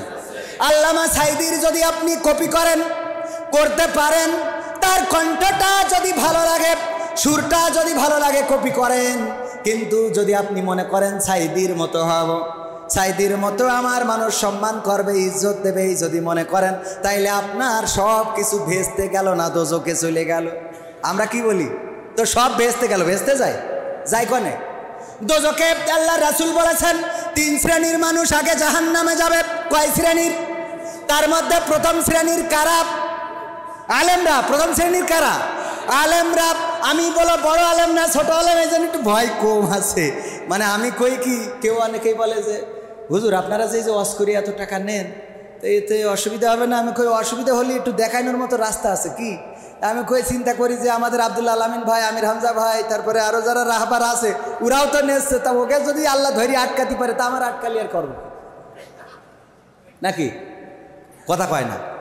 এত বড় বড় হুজুরগুলোও নেয় না নেয়, আবার আমরাও নিই ভাইয়েরা আমার, আবার নিয়া ছাড়া উপায় নেই। যদি না নেন, হঠাৎ করে গাড়িটা নষ্ট হয়েছে, গিয়ার বক্স মায়ের খেয়ে গেছে। এখন এই গিয়ার বক্স আগে ছিল নাকি 30,000 টাকা, আর আমারটা যখন মায়ের খেয়ে গেল তখন দাম পড়লো 60,000 টাকা। আর লাগাইনোর খরচ আছে, আবার মোবিল কিনতে হবে, গিয়ার অয়েল কিনতে হবে, ওই গিয়ার অয়েলের দাম 4,000 টাকা। মাহফিলে গেলাম, আমার গাড়ি নষ্ট হইলো, ধরাই দিল 5,000 টাকা। বলেন এখন গিয়ার বক্স কি বাড়িতে বোর পাঠাই দিয়ে যৌতুক নেব? কথা কয় না। সম্ভব? এটাও তো সম্ভব না। সুতরাং কিছু চিন্তা করার দরকার আছে। আবার মাথায় রাখবেন, আমার এনামুল হাসান বিন নূর ভাই একটা মাদ্রাসা করেছে না করে নাই? এই যে মাদ্রাসা করলেন, আপনার সন্তানদেরকে মানুষের মতো মানুষ বানাতে চাইলেন, হাতে যদি টাকা না থাকে হুজুরদের বেতন দেবে কিভাবে? মাদ্রাসার ছাত্রদের থেকে কয় টাকার বেতন আসে? 1 বছর 2 বছর 5 বছর লস গুনতে হবে, তারপরেও লাভ আসবে কিনা সেটা পরের কথা। কিন্তু আপনার সন্তানদের মানুষ করার জন্য টাকার দরকার আছে না নাই? আমিও ঠিকানা তানজিমুল কোরআন ক্যাডেট মাদ্রাসা বলে একটা প্রতিষ্ঠান শুরু করেছি, এবং সেই প্রতিষ্ঠান আর কিছুদিন পরে চালটা দেয়া হবে। আমার প্রতিষ্ঠানের উদ্যোগে মাহফিলের আয়োজন করেছি।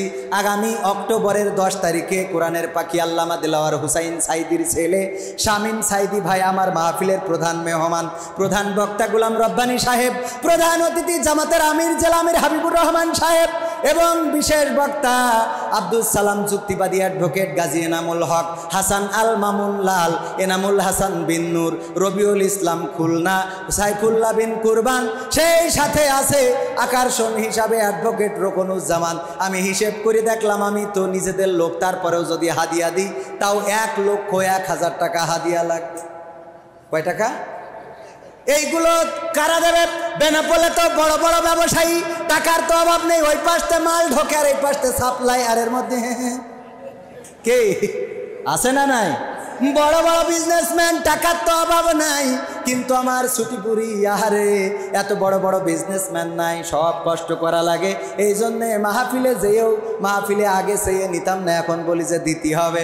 অনেকেই বলে হুজুর আমার মাদ্রাসার জন্য একটু দয়া করেন। আমি কই তাহলে আমার মাদ্রাসায় আপনি 5,000 টাকাই বলি।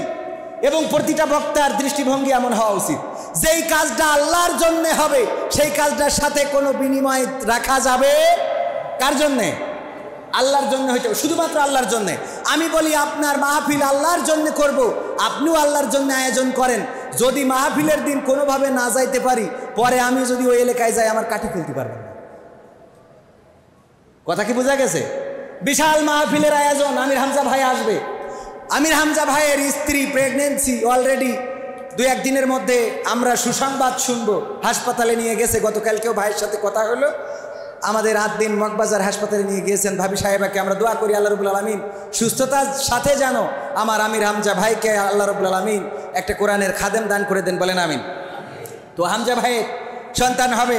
এখন এই হামজা ভাই যদি এই জায়গায় দাওয়াত নেওয়ার দিন হঠাৎ করে স্ত্রীর ব্যথা শুরু হয়েছে, হাসপাতালে নিয়ে গেছে, এই মাহফিলে যদি কোনোভাবে 11 তারিখে না আসতো, তাইলে ওখানে স্টেজ কি থাকতো? মনে হয় কথা কয় না, স্টেজ থাকতো। এনামুল হাসান বিন নুরির হাসপাতালে ছাড়া কি বেনাপোলে পাওয়া যেত? কনে পাওয়া যেত? কথা কয় না। আর স্বেচ্ছাসেবকের কার্ড যারা গলায় ঝুলাইয়ে দাপট দেখাই বেড়াচ্ছিল, ওরা কার্ড খুলে উল্টো বলতে এই হুজুরের ধর, ওরা কার্ড খুলতো না? খুলতো না। কারণ এত রোদি কষ্ট করে বসে থাকার পরে হুজুর আসে নাই, ধরো কমিটির ফাটাই ফেল, জিহাদ শুরু হয়ে যেত। হইতো না? হইতো না? আমি সত্য বললাম না মিথ্যা বললাম? তাইলে আপনার কাজটা কি আল্লাহর জন্য থাকলো? কথা কয় না, আল্লাহর জন্য থাকলো। আল্লাহর জন্য থাকলে হুজুর আসলেও ভালো, না আসলেও ভালো, কবির আসলেও ভালো, না আসলেও ভালো। আমরা বলি হুজুর আপনাকে আল্লাহর জন্য ভালোবাসি। তো আল্লাহর জন্য যদি ভালোবাসেন, তো গ্রামের ইমাম সাহেব যখন ওয়াজ করে আপনি এটা না শুনে তো বিড়ি টানেন কেন? কথা কয় না। আল্লাহর জন্য যদি ভালোবাসেন, ইমাম সাহেব তো কোরআন থেকে বলে, হাদিস থেকে বলে, আল্লাহ রাসূলের জীবন থেকে বলে, আল্লাহ রাব্বুল আলামিনের দেওয়া কিতাব থেকে বলে, অথচ ইমামের কথা ভালো লাগে না। আর যখন আমির হামজা ভাই, কবির বিন সাওয়াদ ভাই, মিজানুর রহমান আজহারি ভাই যদি আসে, সেই মাঠে জায়গা ধরে না। তার মানে যতই বলেন আল্লাহর জন্যে, আসলে আল্লাহর জন্যে না, আমরা কিছুটা ব্যক্তি পূজারি হইছি রে। কথা কন, এবার মনে হয় গায়ে লেগেছে ওয়াজটা, ঠিক না বে ঠিক? আমরা এই জায়গায় কথা বলতে ব্যক্তি চিন্তা করে রাখবেন যে আপনি ব্যক্তি পূজারি হয়ে যাচ্ছেন কিনা। আপনি ব্যক্তি পূজারি হবেন না। হ্যাঁ, আল্লাহর জন্য সবাইকে ভালোবাসুন, তবে হ্যাঁ সবার কথা হয়তো ভালো নাও লাগতে পারে, সবার কথা নাও শুনতে। নিয়মিত ইমাম সাহেব প্রতিনিয়ত ওয়াজ করে, এই জন্য হয়তো ভালো লাগে না, কিন্তু কবির বিন সামাদ আসলেই লোক হবে। অথবা আজকে তো আমার কোনো টেনশন নেই, খিচুড়ি 8 ডেক, কয় ডেক না খেয়ে তো যাবেন না। আমিও আমার টিম ধরে নিয়ে আসি, গোটা টিম ধরে। ওরা ব্যাংক শেষ করে বাড়ি না যেয়ে আমার সাথে গাড়িতে, ওরা আবার ওই যে খিচুড়ি খুব পছন্দ করে, তো ওদের বললাম চলো খিচুড়ি কত খাওয়া, বেনাফলের খিচুড়ি। সুবহানাল্লাহ বলবেন না? রিজিক দেয় কে? আল্লাহ রাব্বুল আলামিন আপনার রিজিকে এটা লিখেছেন, বলেন সুবহানাল্লাহ। ভাইয়ারা আমার, আলোচনায় আসি। আমার এনামুল হাসান বিন নূর ভাই আসবেন, উনি বলেছেন যাই করে হোক তাই করে হোক 11টা পর্যন্ত একটু ওয়াজ করবেন।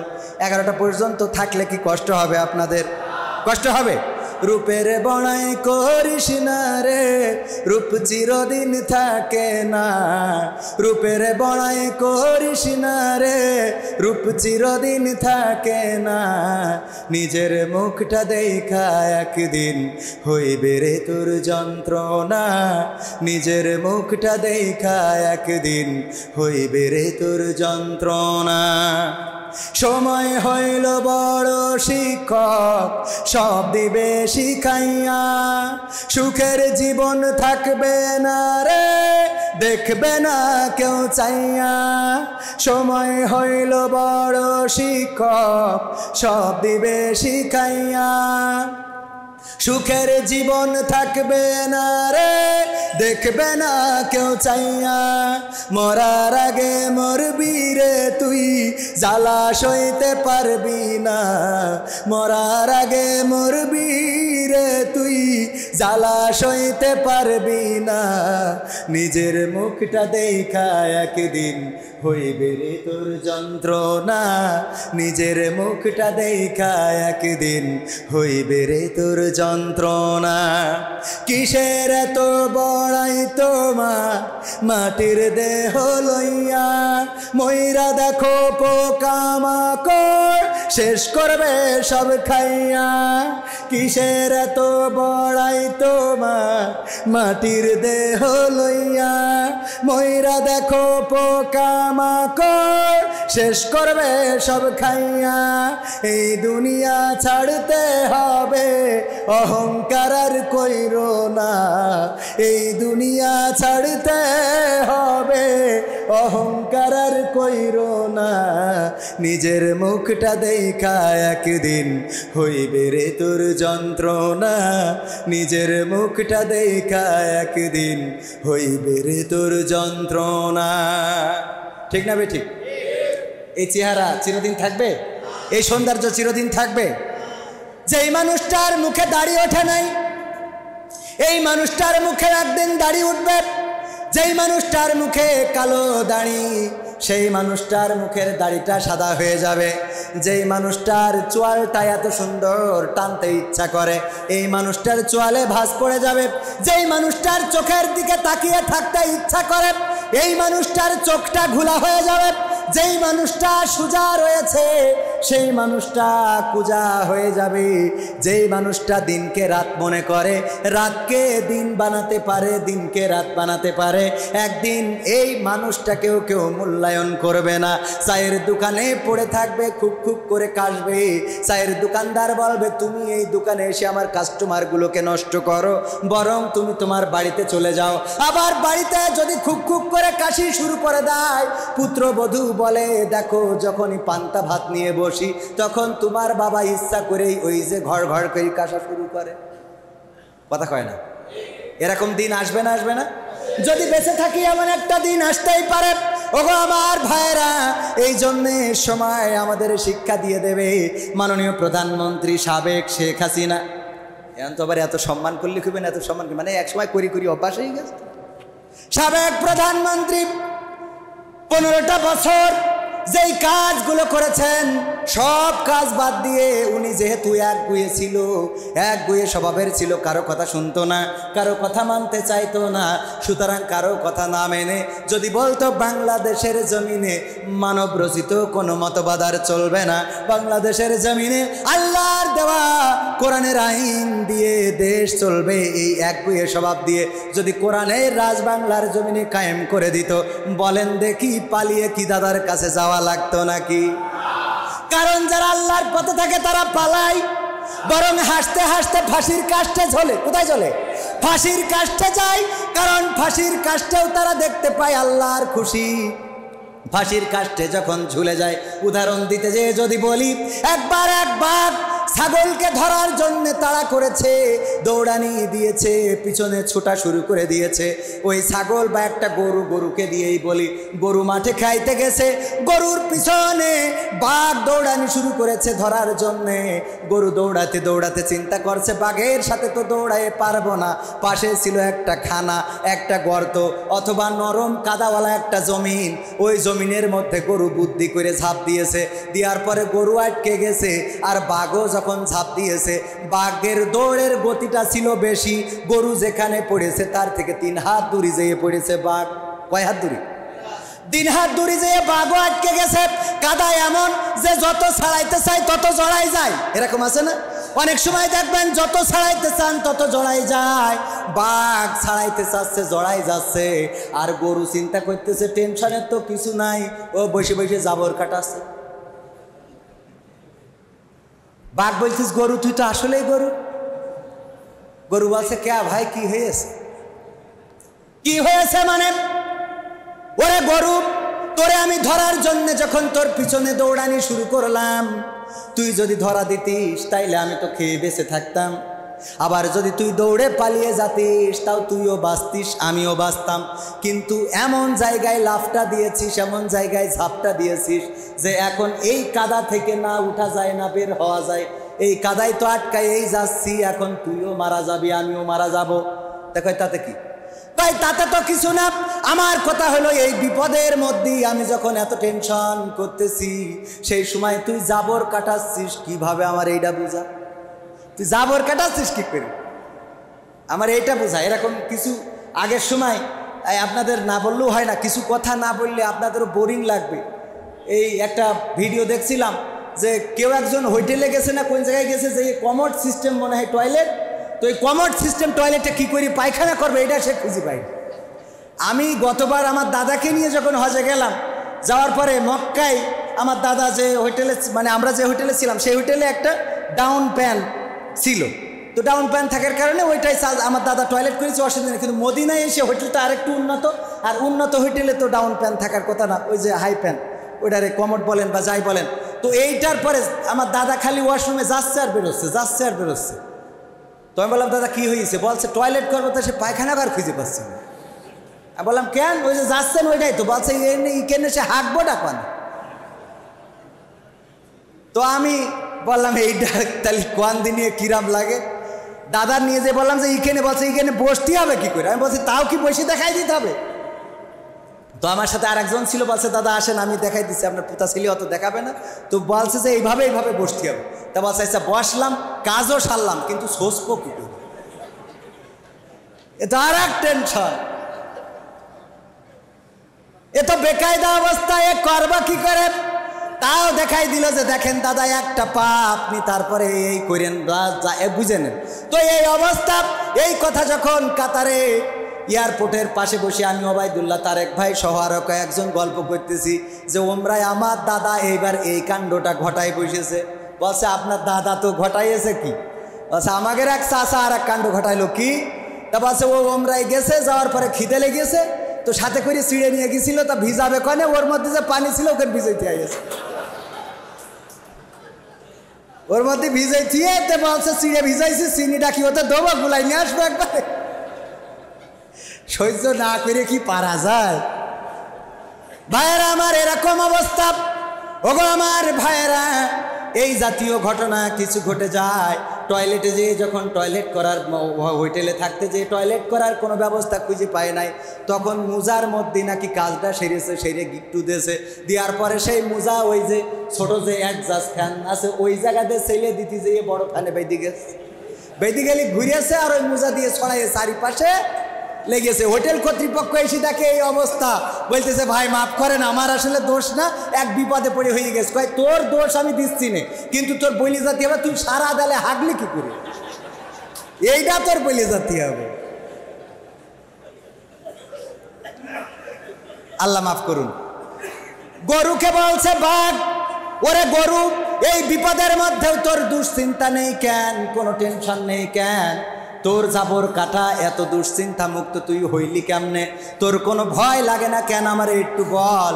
গরু কয় ওগো বাঘ, দেখো আমার দুশ্চিন্তা কেন থাকবে, আমার দুশ্চিন্তা থাকার কারণ তো নাই, কারণ হলো তুমি বাঘ বনে থাকো, তোমার কোনো অভিভাবক নাই, আর আমি গরু, আমি লোকালয়ে থাকি, আমার একজন অভিভাবক আছে, এই বেনাপোলের সবচেয়ে বড় ব্যবসায়ী, তার বাজারে দোকান রয়েছে, রাত 10টার পরে দোকান বন্ধ করে বাড়িতে আসবে, আসার পরে যখন গোয়াল ঘরে লাইট মেরে দেখবে আমি নাই, তখন আবার ওই লাইট নিয়ে মাঠে চলে আসবে আমাকে খোঁজার জন্যে, খুঁজতে খুঁজতে যখন আমারে পাবে তখন আমারে উদ্ধার করে নিয়ে যাবে, আর তোমারে দেখার পরে এখানে এই মাটিতেই কবর দিয়ে তারপরে আমার মালিক যাবে। এখন বলো তুমি জাবর কাটবা নাকি আমি জাবর কাটবো? এই জন্য আল্লাহর পথে যারা চলে তারা ফাঁসির মঞ্চে যাওয়ার আগে সন্তানকে ডাক দিয়ে বলে ওগো সন্তান, আমি কোন কাপড়টা পরে যাব, আমি পায়জামা পরে যাব নাকি লুঙ্গি পরে যাব, আমি সাদা জামাটা পরে যাব নাকি কালো জামাটা পরে যাব। কাদের মোল্লা ফাঁসির কাষ্ঠে ঝোলার আগে গ্রিন টি পায়ের পরে পা তুলে গ্রিন টি খেয়েছেন যে আর কিছুক্ষণ পরে তো আমার আল্লাহর সাথে মোলাকাত হয়ে যাবে। ওগো আমার ভাইয়েরা, যাদের অভিভাবক থাকে ওরা জানে এই ফাঁসির কাষ্ঠে ঝোলার পরে আল্লাহ রব্বুল আলামিন আমাদের রূহকে স্বাগতম জানাবে। বিদায় দিলাম যাও রে চলে,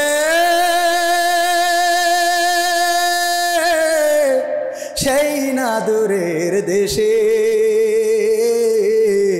ফেরেশতারা করবে বরণ তোমায় ভালোবেসে। ঠিক না? ফেরেশতারা বরণ করার জন্য প্রস্তুত। সুতরাং আল্লাহর পথে যারা চলে তাদের ভয় থাকতে, দুশ্চিন্তা থাকতে, এই কথাটাই বোঝাতে যে এত কিছু বললাম।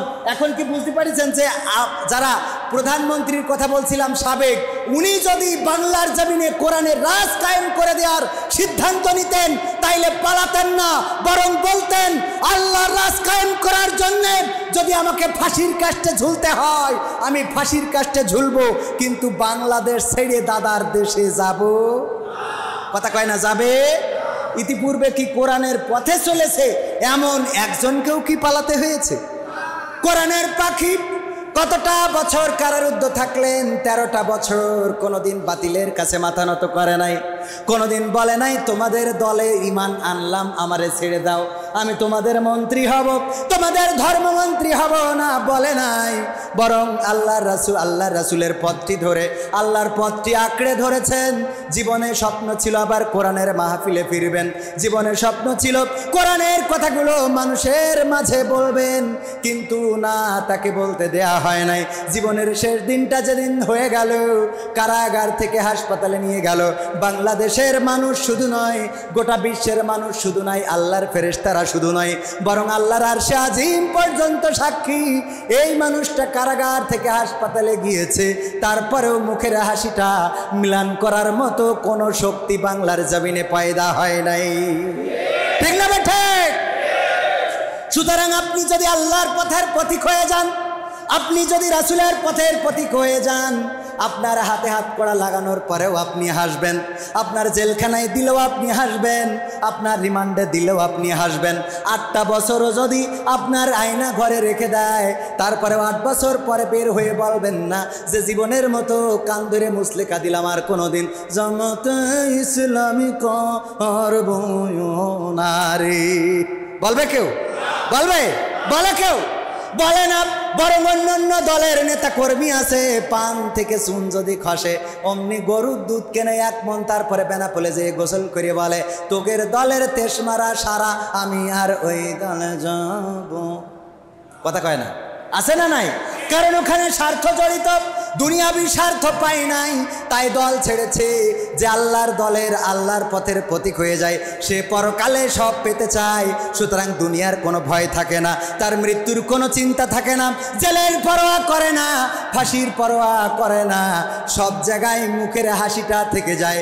মতিউর রহমান নিজামী, গোলাম আজম, আল্লামা সাইদির মতো কোরআনের পাখিরা কোরআনের জন্য জীবনকে বিলিয়ে দেয় হাসতে হাসতে। আর তাদের জীবনের বিনিময়ে এই বাংলাদেশে এমন একটা সুদিন এসেছে, এখন জামাতে ইসলামের নাম ওপেন বলা যায় না, যায় না, বলা যায় না, যায় না। শুধু যায় তা না, বরং জামাতে ইসলামী এমন আদর্শ আল্লাহর জমিনে বাংলার জমিনে দেখিয়ে দিয়েছে যে দেখবেন এখন হিন্দুরাও বলে জীবনের প্রথম ভোটটা জামাতে দেব। বলে না, বলে না? মাগুরাতে শুধু মাগুরার নিউজ হয়েছে, হিন্দুরা 1500-ও বেশি মানুষ জামাতে ইসলাম করে। আপনাদের জামাত ইসলাম করতে বলি না, চরমনাই ইসলাম করতে বলি না, তাবলিগ ইসলাম করতে বলি না, কিন্তু কোরআন হাদিস যেই পথে চলতে বলে সেই পথে চলার দরকার আছে না নাই? দরকার আছে না নাই? সেই পথে কি চলতে রাজি আছেন? সেই পথে চলতে যেয়ে যদি দেখা যায় যে জামাত ইসলাম, আপনার মনে হয় যে না জামাত ইসলাম সেই পথের পথিক, তাইলে করেন। যদি মনে না হয় করার কোনো দরকার। কবির বিন সামাদ এখানে কাউকে জামাত ইসলাম করাতে আসে না, এখানে এসেছে কোন ইসলাম করাতে? আল্লাহর ইসলাম। কার ইসলাম? আল্লাহর ইসলাম দিয়ে আমরা ওজন দেব, আল্লাহর ইসলাম দিয়ে আমরা মাপবো, কোরআনের ইসলাম দিয়ে আমরা মাপবো।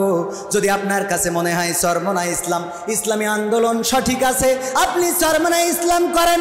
কিন্তু আমরা দেখলাম আমাদের শায়েখে চরমনাই বলতেছে ফরিদউদ্দিন মাসুদ আমার তাওই হয়, ওরে অনেকে বলে অমুক দলের দালাল তমুক দলের দালাল। এই কথা বরদাস্ত করা হবে না।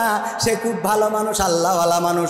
এমন আল্লাহওয়ালা মানুষ আমার কোরআনের পাখি আল্লামা সাইদির বিপক্ষে কেমনে দাঁড়াইলো, কেমনে শাহবাগে দাঁড়ায়?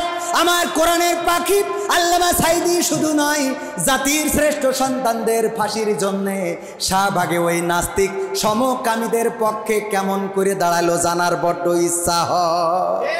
ঠিক না বে ঠিক? এটা জানার দরকার আছে না নাই? ওগো আমার ভাইরা, 26 তারিখে ঢাকা বিশ্ববিদ্যালয়ে গণবিবাহ অনুষ্ঠিত হবে। এটা কি জায়েজ? এ সম্পর্কে কিছু বলবেন? গণবিবাহ অনুষ্ঠিত হবে, এই জায়েজ না জায়েজ, তারপরে কোরআনে আছে হাদিসে আছে নাই নাকি আছে, এগুলো ফতোয়া সংক্রান্ত বিষয় আমার কাছে না জানতে চাওয়াটাই উচিত। তবে গণবিবাহ এটা কোরআন হাদিসে গণবিবাহর আয়োজন হয়েছে এরকম কিছু আমি এখনো পাইনি, এটা ঠিক আছে, কিন্তু তার অর্থ এই না যে করা যাবে না। কিন্তু গণপ্রেম যখন শাহবাগে করে তখন আপনার আমার প্রশ্ন আছে কি? আমার কথা হলো এইটা, আমি অত ভালো বুঝি না। একবার এক বেদুইনকে জিজ্ঞাসা করা হলো, ওগো বেদুইন, এই পৃথিবীতে স্রষ্টা বলে কি কিছু আছে? তো বেদুইন বলতেছে আমি তো অত জ্ঞানী না, কিন্তু আমার জ্ঞান দিয়ে যেটুকু বুঝি সেটা হলো এই যে নদীর পাড়ে বা সাগর পাড়ে বা এই প্রান্তরে এই মাঠে যদি কোথাও ছাগলের নাদি, আপনারা কি বলেন নাদি, ছাগলের বিষ্ঠা, এটা যদি কোথাও পাওয়া যায়, এটা দেখার পরে মানুষ অনায়াসে বলতে পারে যে এখানে কোনো এক সময় ছাগল চড়েছিল। বলতে পারে না? পারে না। তো আমি বেদুইন এতটুকু বুঝি যে এখানে ছাগলের নাদি যদি থাকে তাইলে ছাগলের অস্তিত্ব কোনো এক সময় এখানে ছিল। সুতরাং এই আসমান জমিনের অস্তিত্ব যেহেতু আছে তেমনি স্রষ্টারও অস্তিত্ব আছে। কথা কি বোঝা গেছে? তো আমি বলবো যে আমি তো অত ফতোয়া দিতে পারবো না, যেহেতু ওই ঢাকা বিশ্ববিদ্যালয়ে যখন গণপ্রেম চলে একজন আর একজনের কোলের মধ্যে বসে থেকে, বাবু তুমি খাইছাও? তা কয় না খাইনি, তাহলে ফিডার খাও।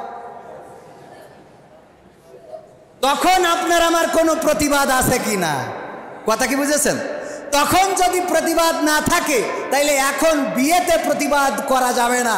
আমার বক্তব্য হলো বাংলাদেশে আইন আছে 18 বছরের আগে বিয়ে দেওয়া যাবে না। ভালো ভালো, 18 বছর আগে দিয়েন না, কারণ সন্তান প্রসব করতে যেয়ে বেকায়দায় পড়তে পারে। কিন্তু 18 বছরের আগে যেন আবার সন্তান নষ্ট না করে সেটাও খেয়াল করতে হবে। কথা কয় না? আছে না নাই? এখন আপনি দেখেন, যদি যাচাই করেন, স্কুলে যান, আমি এক স্কুলে কাঠি লজেন দিলাম, ছাত্রীদেরকে বলতেছে, প্রিন্সিপাল বলতেছে, কবির ভাই কাঠি লজেন দিয়ে ফেলেছেন, অসুবিধা নাই, কিন্তু এই কাঠি লজেন দিয়েও এখনকার মেয়েরা এমন অঙ্গভঙ্গি করে ছেলেদের দেখায় যেটা সত্যি দৃষ্টিকটু লাগে। বলেন নাউজুবিল্লাহ।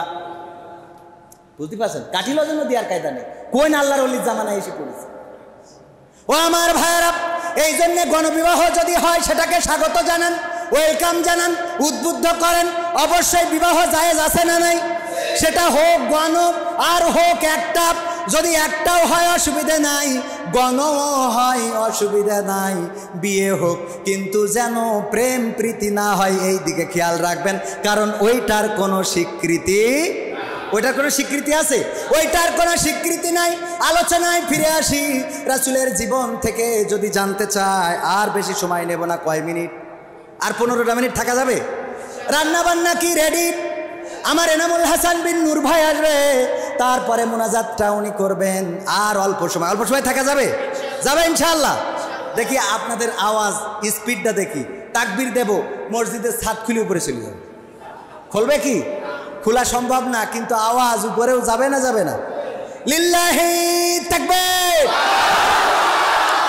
আর দরকার নেই, একটাই বেনাপোল মানেই অন্যরকম। আলহামদুলিল্লাহ, বেনাপোলবাসী আসলে এই কোরআনের পক্ষে। আমি আমার অঞ্চলে যত জায়গায় সমাদৃত হই, সবচেয়ে বেশি সমাদৃত হই বেনাপোলবাসী। এতটাই উদার, এতটাই ইসলামকে ভালোবাসে, ইসলাম প্রেমী মানুষদেরকে ভালোবাসে। আমি কল্পনাও করতে পারি না যে এত ভালোবাসা পাওয়ার যোগ্য কি আমি বা আমরা। আপনাদের ভালোবাসা নিয়ে যখনই বলে এনামুল হাসান বিন নূর ভাই, যখনই বলে চলে আসি, কোনোদিন বলি নাই যে যাব না। উনার মাদ্রাসা উদ্বোধন, মাদ্রাসার অনুষ্ঠান, আপনাদের অনুষ্ঠান, হামজা ভাইয়ের অনুষ্ঠান, এমনকি মুসলমানি অনুষ্ঠান দিল আর আপনারা বলে দেখেন।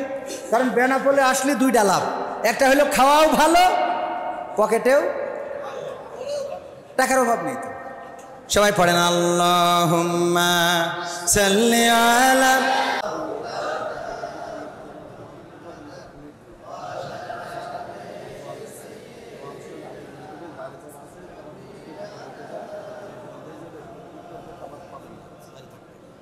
আল্লাহুম্মা সাল্লি আলা সাইয়্যিদিনা মাওলানা মুহাম্মদ ওয়া আলা আলি সাইয়্যিদিনা।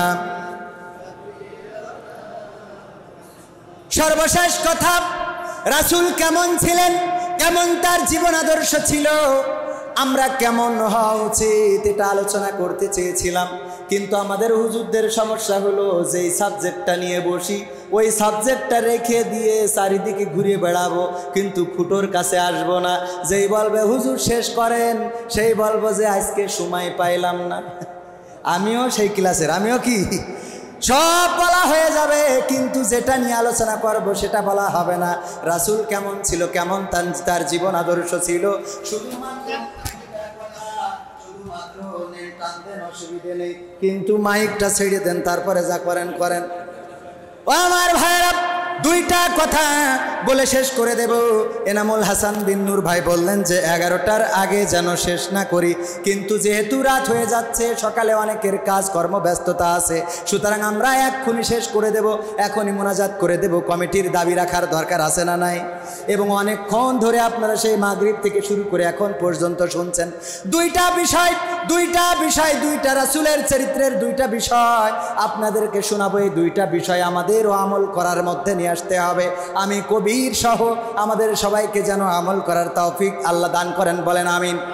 এক নম্বর হলো, আল্লাহ রাসূলের জীবন আদর্শের মধ্যে এত সুন্দর আদর্শ ছিল। নবুয়ত পাওয়ার পরে যখন মদিনায় গেলেন, সবাই তো রাসূলের সহযোগিতা করতে লাগলো, রাসূলের সাহাবীদের সহযোগিতা করতে লাগলো। আল্লাহ রাসূলের কাছে একজন মহিলা সাহাবী আসলেন, এসে বললেন, নাম উম্মে সুলাইম। সে এসে বলল, গো রাসূল, আমি তো গরিব মানুষ, আমার দেওয়ার কিছু নাই, আমার এই সন্তানের বয়স 10 বছর, আনাস ইবনে মালিক, আমি এই সন্তানকে আপনার খাদেম হিসাবে আপনার কাছে কুরবানি করে দিয়ে গেলাম। আল্লাহ রাসূল কবুল করে নিলেন। আনাস রাদিয়াল্লাহু তাআলা আনহু বয়স ছিল কয় বছর?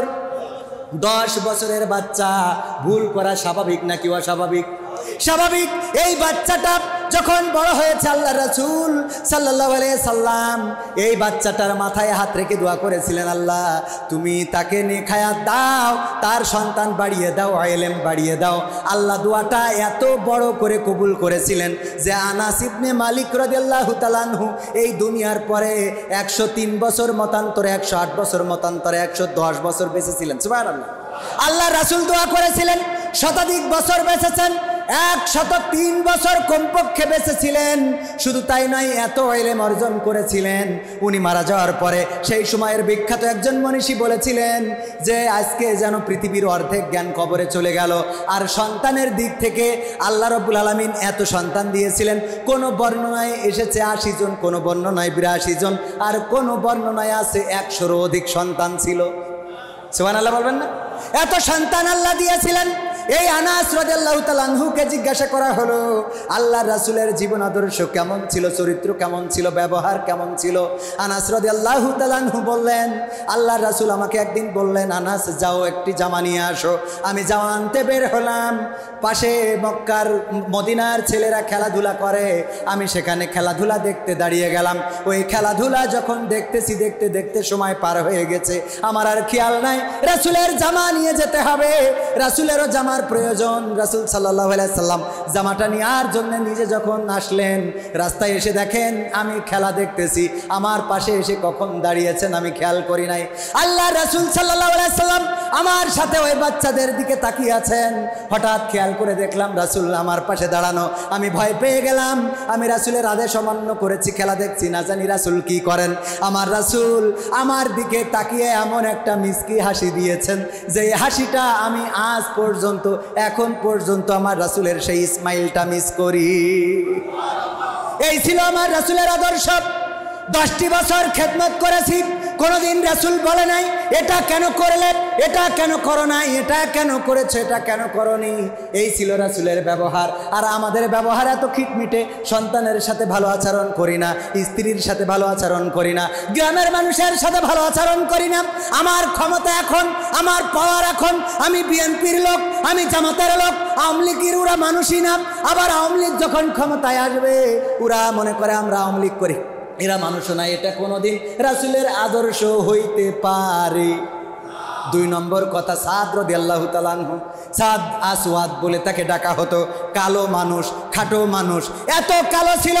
একদিন রাসূলের দরবারে এসে বলল, ওগো রাসূল আমার মনে হয় জান্নাতে যাওয়া হবে না, আমার মতো কালো মানুষ জান্নাতে যাবে কিভাবে?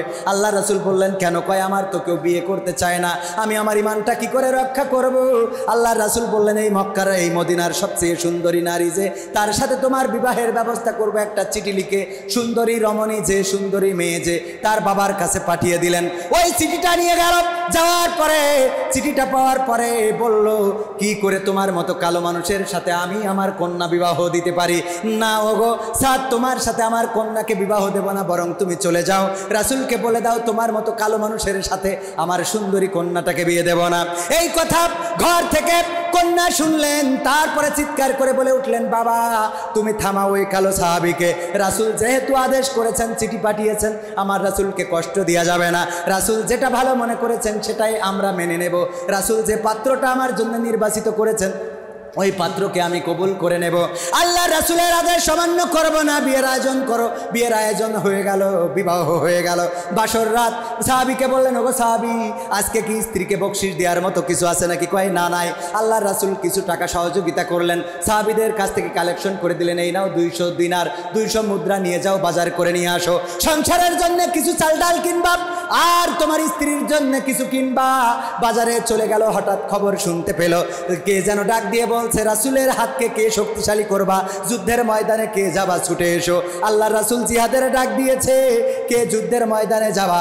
এই খবর শোনার পরে ওই সাহাবী ওই বিয়ের বাজার আর করে নাই, স্ত্রীর জন্য কিছু কেনে নাই, একটা ঢাল একটা তরবারি কিনে নিয়ে বাজারে থেকে ফিরে এসেছে। রাসূলকে বলল, ওগো রাসূল আমি বিয়ে করেছি আজকে বাসরের রাত, কিন্তু আপনি যুদ্ধে যাবেন, আমি যুদ্ধে যাব না তা হতে পারে না। দুনিয়ার সব সুখকে কুরবানি করে দিয়ে আমি যুদ্ধের ময়দানে শহীদ হতে চাই, কেননা শহীদ হইলে আমি জান্নাত পেয়ে যাব। গো রাসূল আপনি আমাকে নিষেধ করবেন না। এই সাহাবী সব কিছু উপেক্ষা করে যুদ্ধের ময়দানে চলে গেলেন এবং যুদ্ধ করতে করতে শহীদ হয়ে জীবনটা আল্লাহর রাহে কুরবানি করে দিলেন। বলেন সুবহানাল্লাহ। কেমন ভালোবাসতে হবে রাসূলকে, কেমন অনুসরণ করতে হবে, কেমন রাসূলের পক্ষে থাকতে হবে, এতটুকু শর্টকাটে বুঝালাম। আর কথা বাড়াবো না। যারা বাইরে আছেন দাঁড়ানো অনেক ভাইয়েরা, যদি দোতলায় না ওঠেন তাহলে মসজিদ কমিটি আপনাদের খেচড়ি বা তাবারক দিতে চাচ্ছে না। আমাকে এটা বলতে বলেছে, আপনারা আমার উপর খেপে যেন, যা করার কমিটির করেন, আমি কিন্তু বলি না। এটা কমিটি থেকে ঘোষণা। আপনারা উপরে উঠে যান, উপরে উঠে যান, 2 মিনিটের মধ্যে সবাই উপরে উঠে যান। আমরা এবার মোনাজাত দেব। আর কোনো কথা নয়, আর কোনো কথা বলবো না। অনেক কথা বলেছি, এই কথাগুলোর মধ্যে ভুল ত্রুটি আল্লাহ ক্ষমা করে দিন, বলেন আমিন। যতটুকু ভালো বলেছি আল্লাহ রাব্বুল আলামিন তৌফিক দিয়েছেন, শুকরিয়া তার। আর খারাপ যা বলেছি সেগুলো আমার অযোগ্যতা, আমার ব্যর্থতা, আল্লাহ আমাকে ক্ষমা করুন। আমার সাথে বা আপনাদের সাথে আল্লাহ আমাকে এই আলোচনার আলোকে জীবন গঠন করার তৌফিক দান করুন, বলেন আমিন।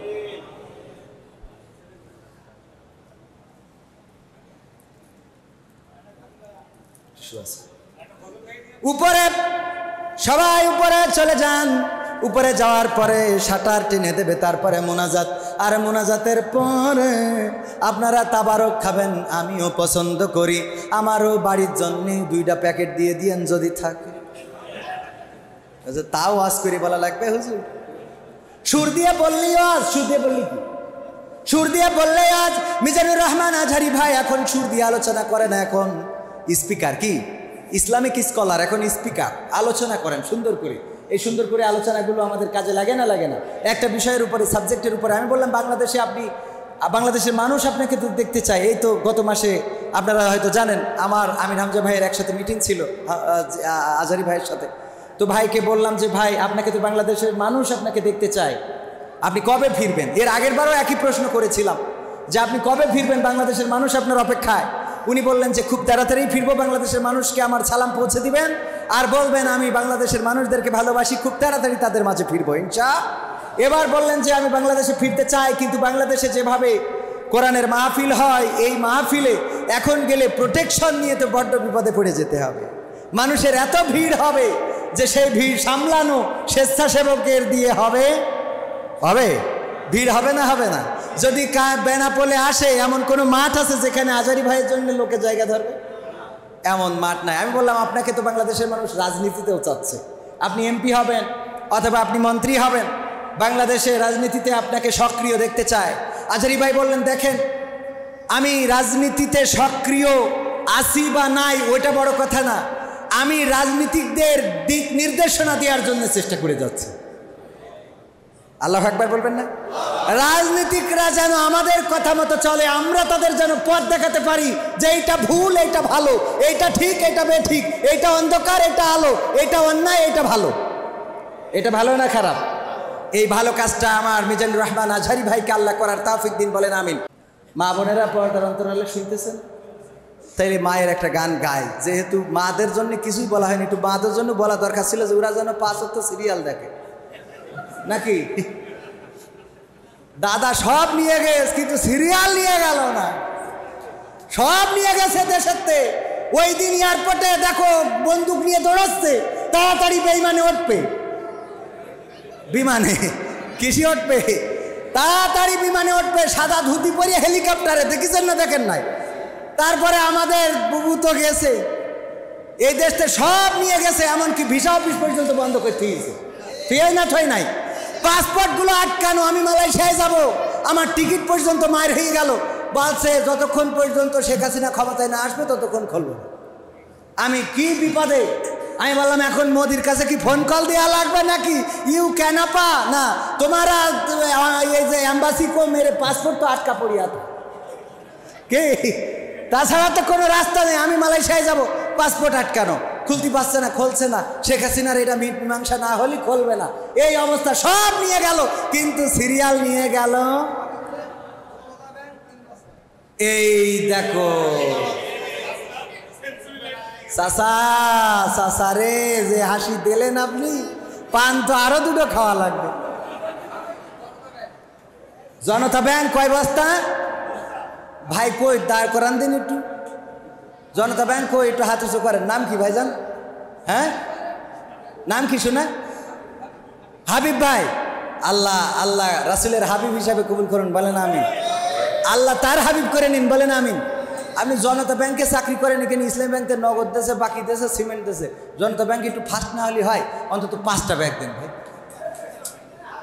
আল্লাহ কবুল করুন। আমার পক্ষ থেকে 2 ব্যাগ দাবি করতেছি, 3 ব্যাগ দিতে চান, আপনি যে কোনোভাবে লাইন কিনে নিয়েন, 5টা ব্যাগ ইনশাল্লাহ হাবিব ভাই, আল্লাহ কবুল করুন। জনতা ব্যাংকে যদি দোয়া করতে আল্লাহ যেন ভালো করে সুদ দিতে, 5টা ব্যাগ ভাই হবে না ইনশাল্লাহ হাবিব ভাই? আল্লাহ জনতা ব্যাংকে যেন কবুল করে, বরকত দেয়, বলেন আমিন। কয় ব্যাগ ভাই? জনতা ব্যাংকে অনেকে আবার বলে আমি সুদের জন্য চাকরি ছেড়ে দিয়ে ভিক্ষে করে খাবে নাকি? ভিক্ষেও তো হালাল না। কিডা? আমার এনামুল ভাই চলে এসেছে, আপনার এলাকার গর্ব। আমরা মা বোনদের ওখানেও কালেকশন, আল্লাহ আমার যাইতে হবে, ও আমি কিনতে পারবো। আচ্ছা তাহলে ঠিক আছে, হুজুর এসে পর বলছে মা বোনদের ওখানে কালেকশন, আপনি কোনো একটা ব্যবস্থা করেন। বোন মাশাআল্লাহ মাশাআল্লাহ, আল্লাহ আমার বোনকে কবুল করে নাও, বলেন আমিন। তাইলে কই আমার জনতা ব্যাংক হাবিব ভাই 5 ব্যাগ সিমেন্ট দিল, আল্লাহ দানকে কবুল করে নাও, আয় রুজিতে বরকত দান করে দাও। আচ্ছা আল্লাহ দানকে কবুল করো, নেক হায়াত দাও, মনের স্বপ্ন পুরা করে দাও, আপনজনদের কবুল করে নাও। আমাদের একজন বোন দিয়েছে 3 ব্যাগ, তাহলে 5 65 55 আর 3 কত? 58 ব্যাগ হয়েছে। অন্তত 2 খানা সাইরে দেখেন কোন আল্লাহর বান্দা আছেন, মা বোনদের ওখানে হাত কালেকশন করছে, যা আছে আমার মা বোনেরা দেবেন, সিরিয়ালের বিল দেন, ওয়াইফাইয়ের বিল দেন, টাকা শর্ট পড়ে না। কিন্তু মসজিদের জন্য গেলি বলে আমার স্বামী নাই আসলে আমি দিতে পারবো না রে। আছে না নাই?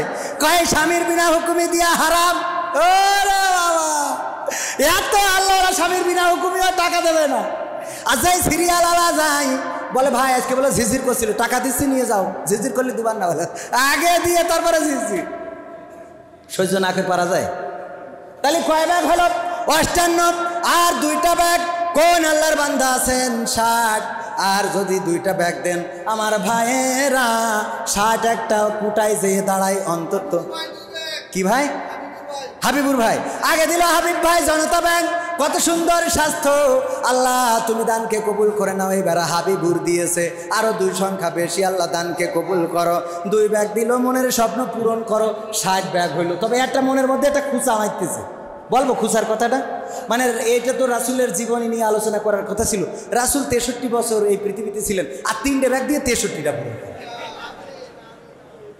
এটা একটা এতে ভালো একটা সেকশনে দাঁড়ায় না, আর 3টে ব্যাগ ভাই। এই যে মাশাআল্লাহ, নাম কি? হ্যাঁ নাজিম ভাই, মাশাআল্লাহ, নারায়ে তাকবীর। কত সুন্দর চেহারা, এত সুন্দর চেহারায় 3 ব্যাগ মনে আছে, আরো 2 ব্যাগ দিতে পারবে না? 5 ব্যাগ? হ্যাঁ তাহলে ঠিক আছে, নারায়ে তাকবীর। কয় ব্যাগ? আল্লাহ দানকে কবুল করে, বলেন আমিন। আল্লাহ রাব্বুল আলামিন বলছেন ওই পরকালের ময়দানে যখন জাহান্নাম ছুটে আসতে লাগবে, হঠাৎ করে এমন একটা পানি মেরে দেওয়া হবে, জাহান্নাম 70,000 বছরের রাস্তা পিছায় যাবে, বলেন সুবহানাল্লাহ। কয় বছরের রাস্তা? 70,000 বছরের রাস্তা ভাই। 5 ব্যাগ দিয়ে 65 হয়েছে, অন্তত 70 কুটাটাই আমরা নিয়ে আসি, এটা খুব ভালো কুটা। তাহলে আর 5টা ব্যাগ দিবেন কোন আল্লাহর বান্দা? 5 ব্যাগ 70টা হয়ে যায়, শেষ শেষ শেষ শেষ। 5 ব্যাগ দেখি, 5 ব্যাগ দেওয়ার মতো। কাস্টমসে চাকরি করে, কিরা কিরা একটু হাত উঁচু করেন দিন, কাস্টমসে চাকরি করে কোন আল্লাহ? হ্যাঁ তাড়াতাড়ি, এই 5 ব্যাগ, আর 5 ব্যাগ, 5 ব্যাগ শেষ। হুজুরও বলছে যে সিমেন্ট দিয়েছেন ও তো মসজিদ 2 তলা না 3 তলা করা লাগবে, সহ্য না করে ভরা যায়, নিলেও দোষ না নিলেও দোষ। বলছে আমার একটা ঘোড়া দেড়ের সাইডের একটা বাজে আছে, তোর একটা ঘোড়া যেই একজনের সে যাচ্ছিল গর্ভবতী ঘোড়া, এটা বাচ্চা দিয়েছে, ফকির ভিক্ষে করতেছে, এত ভিক্ষা কি করে নিয়ে যাব? একটা ঘোড়া দেড়ে রাম, মানে হিন্দু ফকির তো কলকাতায় বিক্রি করতে, একটা ঘোড়া দেড়ে রাম। তো এই রামের কাছে ঘোড়া চেয়েছে, তো একজনের ঘোড়ার বাচ্চা হয়েছে, ঘোড়াও নিয়ে যেতে পারছে না, বাচ্চাও ছুঁয়ে যেতে পারছে না। এই জ্বালা যে কি করবে, বাচ্চাটা তো পথে মরে যাবে। দেখে এক ফকির ভিক্ষে করছে একটা ঘোড়া দেড়ে রাম। তো ঘোড়া দেড়ে রাম ও যে বলছে তোমার ঘোড়া রেডি হয়ে গিয়া, এটা নে, বাচ্চাটা দিয়ে দিয়েছে। বলছে চাইলাম কি আর হইলো কি, ঘোড়ায় চড়িয়ে আমি বাড়ি যাবো, এখন দেখছি এই ঘোড়া ঘাড়ে করে আবার বাড়ি যাচ্ছে। 5 ব্যাগ মাশাআল্লাহ, নারায়ে তাকবীর। আমার বাজান তো মনে আছে হাজী সাহেব, হজ করেছেন বাজান? মাশাআল্লাহ, আবার যাবে, নাম কি সেটা? হ্যাঁ রাজু মোল্লা, আলহাজ রাজু মোল্লা। নারায়ে তাকবীর। আলহাজ রাজু মোল্লা কয় ব্যাগ? 5 ব্যাগ সিমেন্ট দিলেন। উমরায় যাবেন, হজ করেছেন। আল্লাহ রাব্বুল আলামিন যেন সুস্থতার সাথে নিয়ে যান, আবার সুস্থতার সাথে যেন ফিরিয়ে নিয়ে আসেন। বাড়ি পাবনা, যে যার বাড়ি পাবনা তার নেই ভাবনা, টেনশনের কিছু নেই। 5 ভাগ দিয়েছেন, আরো 5 ভাগ দিলে কিছু হবে না। আল্লাহ কবুল করুন, বলেন আমিন। নেন শেষ। নাতি অসুস্থ, আল্লাহ সুস্থতা দান করে দিন, বলেন আমিন। চাচা হজ করেছেন, আর আজকে আর গজল না শোনায়। 5 ব্যাগ হয়ে গেছে 70, এই 70 পর্যন্ত থাক। আমি চালিয়ে 100 করে দিতে পারতাম, কিন্তু দরকার নেই। গজল আর গাওয়া লাগবে এই সময়ও এখনো। হাত তুলে মা, নগদ কালেকশন 810, এই আবার 9190, আর 810 টাকা বাকি। একজন 1000 টাকার ওয়াদা করেন দিন, এগের তো জ্বালা শেষ নেই। 1000 টাকা দেই, একজন হাত তোলেন। 1000, 800 কয় টাকা বাকি, ওইটা দিয়ে 10,000 করতেন। 800 কয় টাকা? 810। 1000 না দেন, 810 টাকা দেন। আচ্ছা 10 টাকা আমি দিয়ে দেবেন, 800 দেন।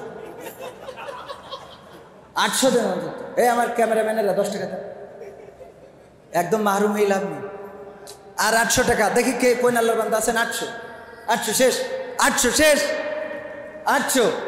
এই যে আর 800 বাকি, এটা ফেয়ার করে দিলাম। 800 কই কই, আবার 10 দেন। 790, এইটা নেবো, এর বাইরে নেবো না। 790, 790 আল্লাহর ঘরের জন্য। দেখি কোন আল্লাহর বান্দা, একজনও নেই আল্লাহর বান্দা।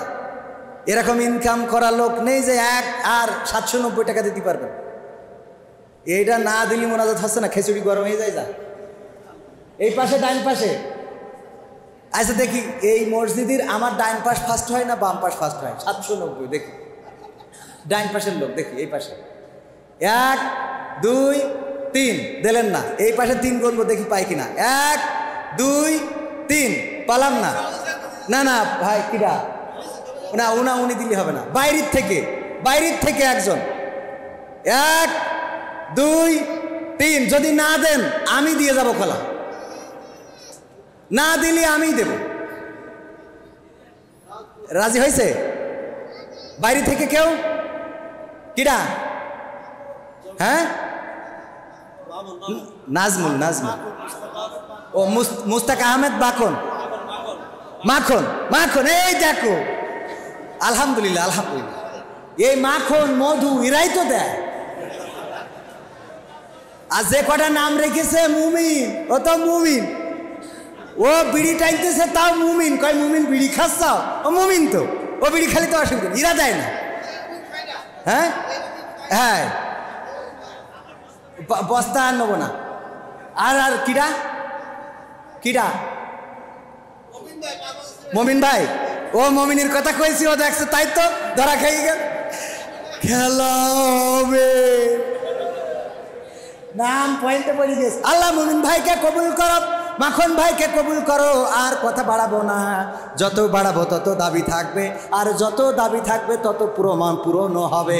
কারণ বেনাপোল সেই জায়গা না, বেনাপোল হলো ইসলামের একটা উর্বর ভূমি। বলেন সুবহানাল্লাহ। এখানে পূরণ হবেই, যা চাবো হবে। বিশ্বাস যদি না করেন, 75 হয়েছে, 100 হয়ে যাবে। তাই এখন খিচুড়ি নিতে হবে। ভাই বলছে যে ভাই আপনি যেভাবে যা করছেন, লোক আসতেই আছে, যদি আরো আসে তা খিচুড়ি পেবেন না, পরে আমাকে পিঠ বেচবেন। কিন্তু আমি জানি যে খিচুড়ি না পালেও আপনারা অখুশি হবেন না। ঠিক না বে ঠিক? ঠিক না বে ঠিক? হাত তোলেন। কিরা ঠিক বলছেন দেখি। খিচুড়ি না পালে কিরা? এইবার উপর আর বাইরে দিয়ে তারপর থাকলে দেবেন না, থাকলে দেবেন না। হাত তুলে মা চাঁদ দেখাতে, শোনাতে তুমি ঘুম পাড়ানির গান। সেই তুমি মা একলা একা কেমনে হলে এতটা পাষাণ। হাত তুলে মা চাঁদ দেখাতে, শোনাতে তুমি ঘুম পাড়ানির গান। সেই তুমি মা একলা একা কেমনে হলে এতটা পাষাণ। আমি তো কাঁদি দিবানিশি, তুমি তো মাগো পর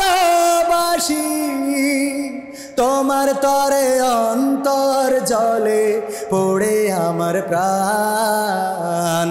হাত তুলে মা চাঁদ দেখাতে শোনাতে তুমি ঘুম পাড়ানির গান। সেই তুমি মা একলা একা কেমনে হলে এতটা পাষাণ। দুধ মাখা ভাত খাইয়ে দিতে অনেক আদর মেখে, আমার সুখে হাসতে তুমি কাঁদতে দুঃখ দেখে মাগো। দুধ মাখা ভাত খাইয়ে দিতে অনেক আদর মেখে, সে আমি মা থাকি যে প্রবাসে, সবই আছে নেই মা তুমি পাশে। সে আমি মা থাকি যে প্রবাসে মাগো, সবই আছে নেই মা তুমি পাশে। তুমি তোমার ঘুমিয়ে আছো ওই যে বাঁশবাগান। হাত তুলে মা চাঁদ দেখাতে শোনাতে তুমি ঘুম পাড়ানির গান। সেই তুমি মা একলা একা কেমনে হলে এতটা পাষাণ। তোমার ছেলে অনেক বড় হবে, দুঃখে ভরা সংসার তোমার সুখে ভরে দেবে মাগো। তোমার ছেলে অনেক বড় হবে, এই তো আশা ছিল তোমার বুকে, তবে তুমি ঘুমালে সে কোন সুখে। এই তো আশা ছিল তোমার বুকে মাগো, তবে তুমি ঘুমালে সে কোন সুখে। তুমি ছাড়া শূন্য আমার সুখেরই বাগান। হাত তুলে মা চাঁদ দেখাতে শোনাতে তুমি ঘুম পাড়ানির গান। সেই তুমি মা একলা একা কেমনে হলে এতটা পাষাণ। প্রবাসেতে থাকি মাগো দিন তো কেটে যায়, গভীর রাতে তোমার স্মৃতি আমাকে কাঁদায় ও মা। প্রবাসেতে থাকি মাগো দিন তো কেটে যায়, বিদেশ থেকে ফিরলে দেশে মাগো তোমার আদর স্নেহ নায়ার পাবো। বিদেশ থেকে ফিরলে দেশে মাগো তোমার আদর স্নেহ নায়ার পাবো। তুমি তোমা হতে পারো না এতটা পাষাণ। হাত তুলে মা চাঁদ দেখাতে শোনাতে তুমি ঘুম পাড়ানির গান। সেই তুমি মা একলা একা কেমনে হলে এতটা পাষাণ।